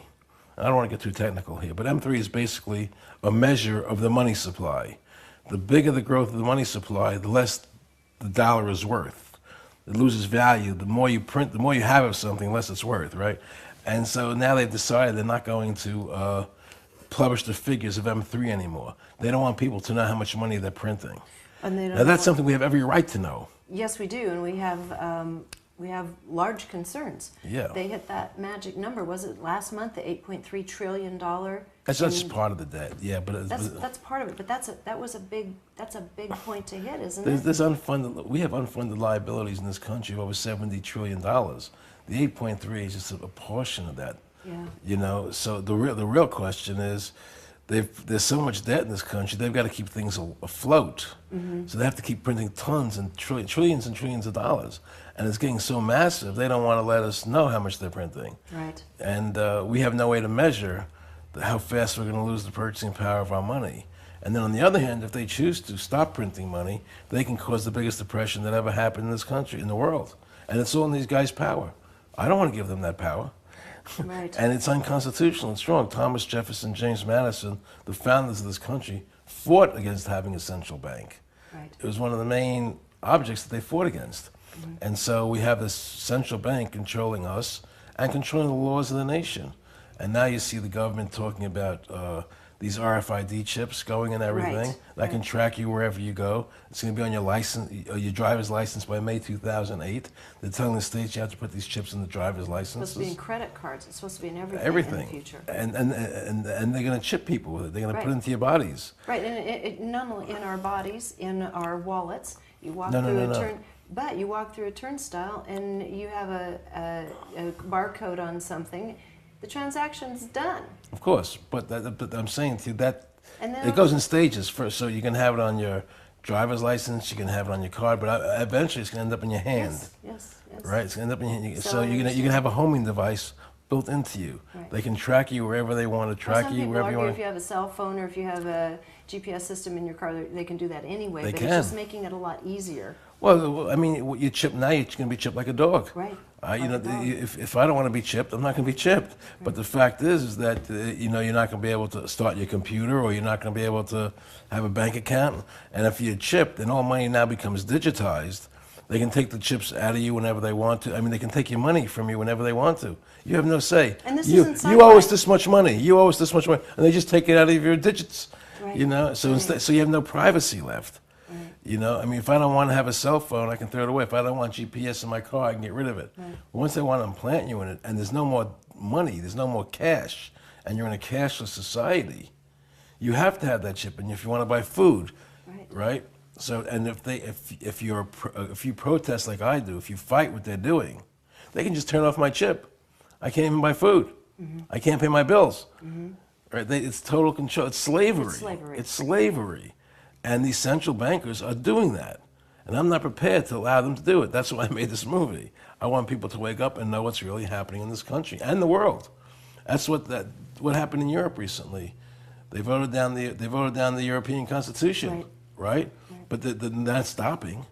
They're going forward anyway. Because first they want to put the world into blocks: the Europeans, the Asians, the Americas, into three, and then they want to bring it all together.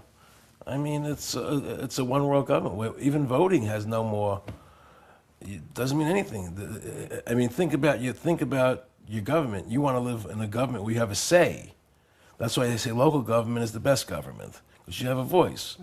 And now in America today, in the federal government, you know you have no voice. You have nothing to say. Imagine a world government. What are you going to be able to say? Nothing. Nobody's going to listen to you. You're just a tool for these people. You're a tool. You're a hamster.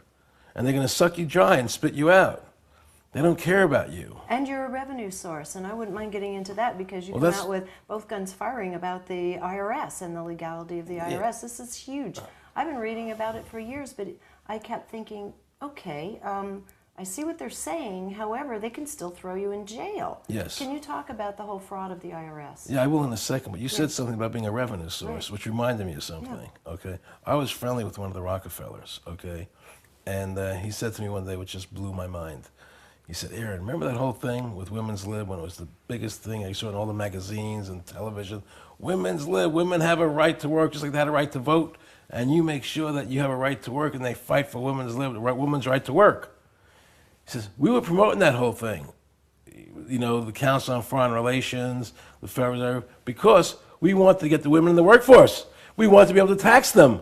That's why you saw it in all the newspapers all the time. And the added plus was, then they had to put their kids in childcare, into schools earlier so we can control their minds at a young age. That's what that was all about. You called it women's lib, you know, but it was about giving us control. And nobody realized that. And now we got it. Now women are as exhausted as men in exactly. the treadmill. It's we're dealing with very diabolical people, very devious, diabolical people who are incredibly intelligent, who control the money supply, they control the army, they control the government. And it's very hard to stop them. And the way to stop them, in my view, and it could be done, even though we're very close to it, to losing this game. Yeah, the point of no return. Yeah, we're very close to that. But the way to do it is to shut down the Federal Reserve System, to have all Americans, while we still have a chance. You see, Congress has the legal authority to shut down the Federal Reserve, right? But if they don't have the courage to do it, well, because how do we? Well, because if we massively protest it and tell every politician, you know, that you have to listen to the will of the people, not to the will of the Federal Reserve bankers, and we're going to vote you out of office unless you sign an affidavit saying you're going to shut down the Federal Reserve System. And that will be the litmus test on who to vote for, not whether they're Democrats, not whether they're Republicans, but will you sign an affidavit saying, I will be part of shutting down the Federal Reserve System. I will vote to shut it down. And drop all the other issues, whether it's gun control or environment or whatever, because nothing's going to matter if you don't get rid of the Federal Reserve. Right. So if we can get everybody to just focus on the Federal Reserve System like a laser beam and drop all the other stuff temporarily and just shut them down, you'll have a chance of saving the country. You know, that's what it's going to take. And we can still do it because Congress has the authority to do it. And Congress needs you and me to vote for them to get back into office. But for this to happen, we have to, it's up to also you and me and many others to begin educating the public as to what we're really up against. Which is why I made the movie. Exactly, which is, I just totally applaud you on that. Thanks. Let's go, can we go into the IRS now? Sure, Let's talk about it, that's sure. huge. Well, the IRS is huge, but don't forget the IRS is just part of the Federal Reserve System problem. And in actuality, There is no law. I've researched this very thoroughly because I kept hearing for years there's no law that you have to pay, and I sort of poo-pooed it. Yeah, I did too. And they make you think anybody that says that's a wacko and a kook, you know. But there is no law. Let me just tell you straight out. There is no law that requires you to file a 1040. I researched this, and I'll tell you why there's no law. First of all, the Constitution says, okay, that there's two kinds of taxation: direct taxes and indirect taxes. A direct tax must be apportioned and done by census, which means that a direct tax, which is what a tax on your labor would be a direct tax, you can't get away from it, right? A direct tax on your labor would have to be apportioned, meaning divided amongst all the people equally, right? Mm-hmm. And an indirect tax is like an excise tax. It's like a tax that you don't have to pay if you don't use the service. Luxury car or something. Well, not even a luxury car, but like gasoline. Right. If you don't want to drive a car, if you want to take a bicycle, you don't buy gas, you don't pay the tax. Right. So that's called an indirect tax. But that indirect tax has to be the same in every state. Mm-hmm. It has to be uniform, okay? So there's two kinds of taxes, direct and indirect, in the Constitution. In 1894, they tried to pass an income tax on your labor. The Supreme Court said you can't do that. It's unconstitutional. They stopped. In 1913, to get around that Pollock decision of 1894, right, they passed the 16th Amendment, which said we can tax any income from any place forever, okay? And once they passed that tax, then people started paying an income tax on the labor. It became a third form of taxation. Mm-hmm. You had direct apportioned tax, you had the indirect tax, and now you had a direct tax that was unapportioned, mm-hmm. okay? So you had three forms of taxation mm-hmm. now. But, two things. The amendment was never ratified properly. It was a fraud, okay? And that's been proven. But the second point is this: even if it wasn't a fraud and had been ratified properly, even if it had been, okay, the Supreme Court in 8 different decisions that I have researched said the 16th Amendment gave the government no new power of taxation. They can't tax the labor of the American people, so it was finished. And in 1917, they stopped taxing, so they did it for 3 years, right? And so there is no tax on the labor of the American people, no legal tax, and no constitutional tax. So they've made the IRS code, right? Says whatever it says, but whatever it says is irrelevant because it's not in compliance with legal. The Supreme Court decisions, right? Right. And even the IRS code, if you actually examine it, okay, even though it's irrelevant because it doesn't comply with the Supreme Court. Mm-hmm. Actually, if you examine it, there's still no law that makes you pay a tax on your labor. Okay? Right, yet every one of us, I guess there are, 69, 70 million Americans who don't, but most of the rest of us are on the treadmill and we're paying dutifully our taxes on time each year. Well, they make you feel if you don't pay it, you're not a good citizen. That's part of their propaganda. Well, and that's what allows them to keep spending money. But in fact, it's not just you saying this. What I found very compelling in your film is that you're talking with former IRS agents and investigators who were put to the task of finding out on behalf of inquiries as to whether or not this was a legal practice, right. Only to find out that it wasn't legal. And in fact, some of these people who were formerly with the IRS have not paid their taxes since they found out about this. Right. There are many IRS agents, former agents, who have left the IRS because they did the research, and they were in there before I was. Right. You know, and they deserve to be honored for the work they've done because it's a giant, in my opinion, it's a giant scam. And it takes a lot of courage to do that, though, because what are we still up against? Well, the thing is that we're up against the police state because what they'll do is, even though there's no law, they threaten people with harm. Right. You see, but I interviewed the IRS commissioner, the ex-IRS commissioner, who wrote the tax code. He was general counsel to the IRS. He was the commissioner to the IRS, and he wrote the tax code. Okay, his name is Sheldon Cohen, and I interviewed him for the movie.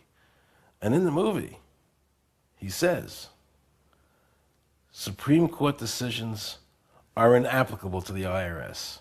Mm-hmm. Interesting. And what does he give as a justification for that? He has no justification because I put him into a corner. He couldn't answer the questions.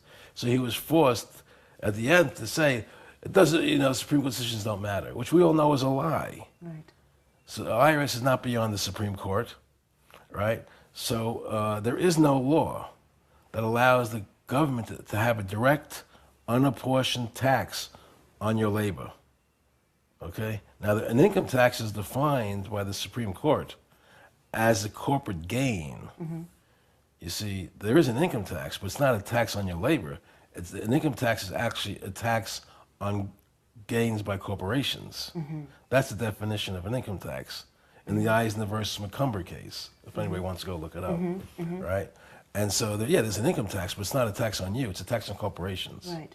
And this has been pressed, this was pressed with many administrations, including the Clinton administration as well as now, and so it really does cut across political boundaries. And can you talk a little bit about the background? You have a bite in there, a sound bite in there from Judge Emmett Sullivan. Yes.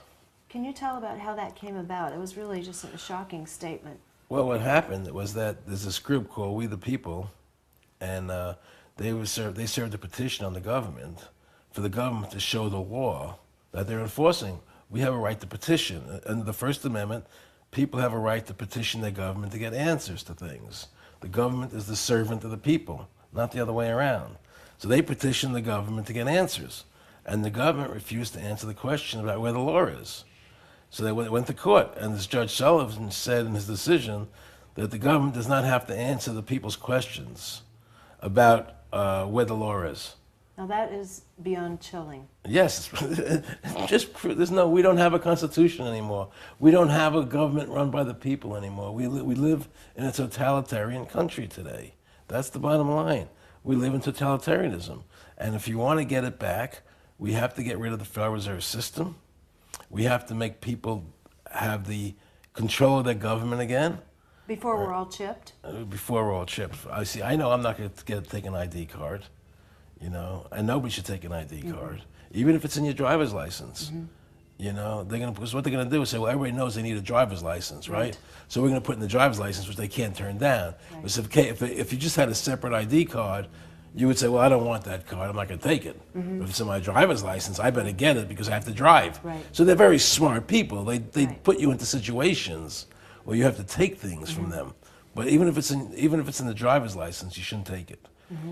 Don't take the ID card. And I'm planning a series of nationwide strikes and revolt against what's happening in the government to wake people up, to shut down the Federal Reserve System, to stop these chips from being employed. And I expect that my movie is going to raise a lot of awareness and activity from people. People will start getting involved when they realize what's really happening and how all these central banks of the world are working together.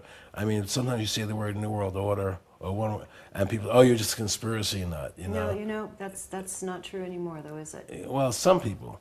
And so I showed George Bush in the movie talking about the New World Order. Okay. And so the point is, the New World Order is really where all the governments of the world work, all the central banks of the world work together. They control the governments and they can control the laws of the world. And we're going to have to be forced to listen to these laws. And the laws are about controlling us, not giving us freedom. And so unless we get back to our idea of individual rights, individual freedoms, and allowed to express yourself in the way you want, we're going to lose this game. And unless people get active and say, I'm going to shut down the Federal Reserve System, I'm going to shut down the powers that be, we're doomed otherwise. Is there any means beyond that? Say, for example, we're not successful in shutting down the Federal Reserve. What about strength in numbers with the individuals? What if half the country is refusing to pay their income tax, for example? Well, half the country already does not pay it, but seriously, it's half. 67 million people. Jeez, what have I been doing?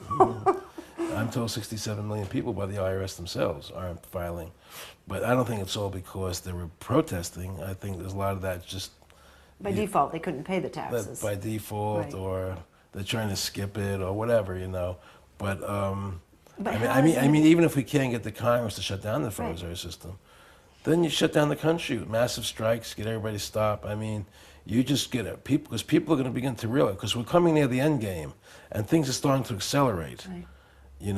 And people looking at George Bush is going to declare martial law, they think. Yeah, there's a lot of fear about that. Wouldn't surprise me. Right. In fact, there's already some talk. It's not even talk that Homeland Security is going to be involved if we have a national emergency in auditing what you can and can't remove from your own safe deposit boxes at some of the country's largest banks. Oh yeah, there's no question that there's stuff going around where if they want to repossess the gold and that people have privately, your own private, personal gold, right?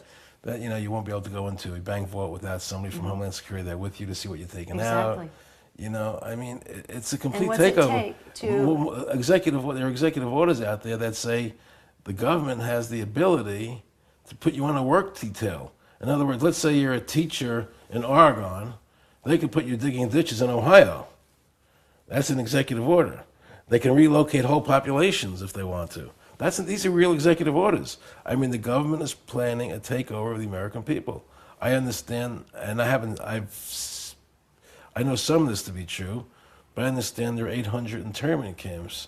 I was just going to ask you this question next, and I didn't know it was up to 800, but it's my understanding that not only do they exist, I actually went to a conference listening to an engineer, very dry presentation on how they build them, how they tunnel that far every day, and the kind of the technical end of building these camps underground, which are spotted all over the United States. Yes. Now, most people don't know these exist. No, and what the heck are they building them for if not for use? Well, they claim they're building them for if there's too much immigration into the country, if it gets crazy. Round everybody up? At this point, it's hard to know. It's hard to know what's in their minds. All I know is the fact is that they're building them. That's for real. Right. How they're going to use them is speculation on my part. Right. But any good logical way of thinking lets you know what they're going to use them for. Right. And so even though I can't prove what's in their minds, it's pretty obvious. And it seems to me that what we have to fight for is to restore the very essence of what Thomas Jefferson and James Madison gave us here, that we control the government. This is about we the people again, not about the government and these bankers working together to stifle us, And unless the people wake up and say, hey, I'm not going to take this anymore. I'm mad as hell. I'm not going to do this. And stop it, because we have the power. We still have the power. They can't, if we resist, there's nothing they can do. The problem is we're asleep at the wheel. We're being lulled by many forces. But people like you are trying to wake people up. I'm trying to wake people up. There's more people awake now than have ever been before. True. I see that happening, and I think a picture like mine can help wake people up to what the truth is, and possibly the word will spread. And if we can all get focused on how to win the game instead of all these different objectives, all these different. Keeping us polarized. Yeah. In essence, well, no, I don't even mean that. I mean, there are people who are fighting, to get a better environment. There are people who are fighting for lack of gun control. Right. There are all these different issues that are going on around the country, which are all important on their own. But if we can sort of consolidate all that and focus, take all those people and say, listen, we're going to shut down the Federal Reserve first, then we'll deal with those issues. Right. Let's go to the agenda, the objective first. Then we'll go back to the other stuff. Right. Because that's the priority right now. You got to cut off the head of the beast. Right. Right? And the head of the beast is the Federal Reserve and the people behind it. You see? And that's what will save this country. And if people understand that, and they stop being good Democrats and stop being good Republicans, but rather become good Americans, that's what will save the country.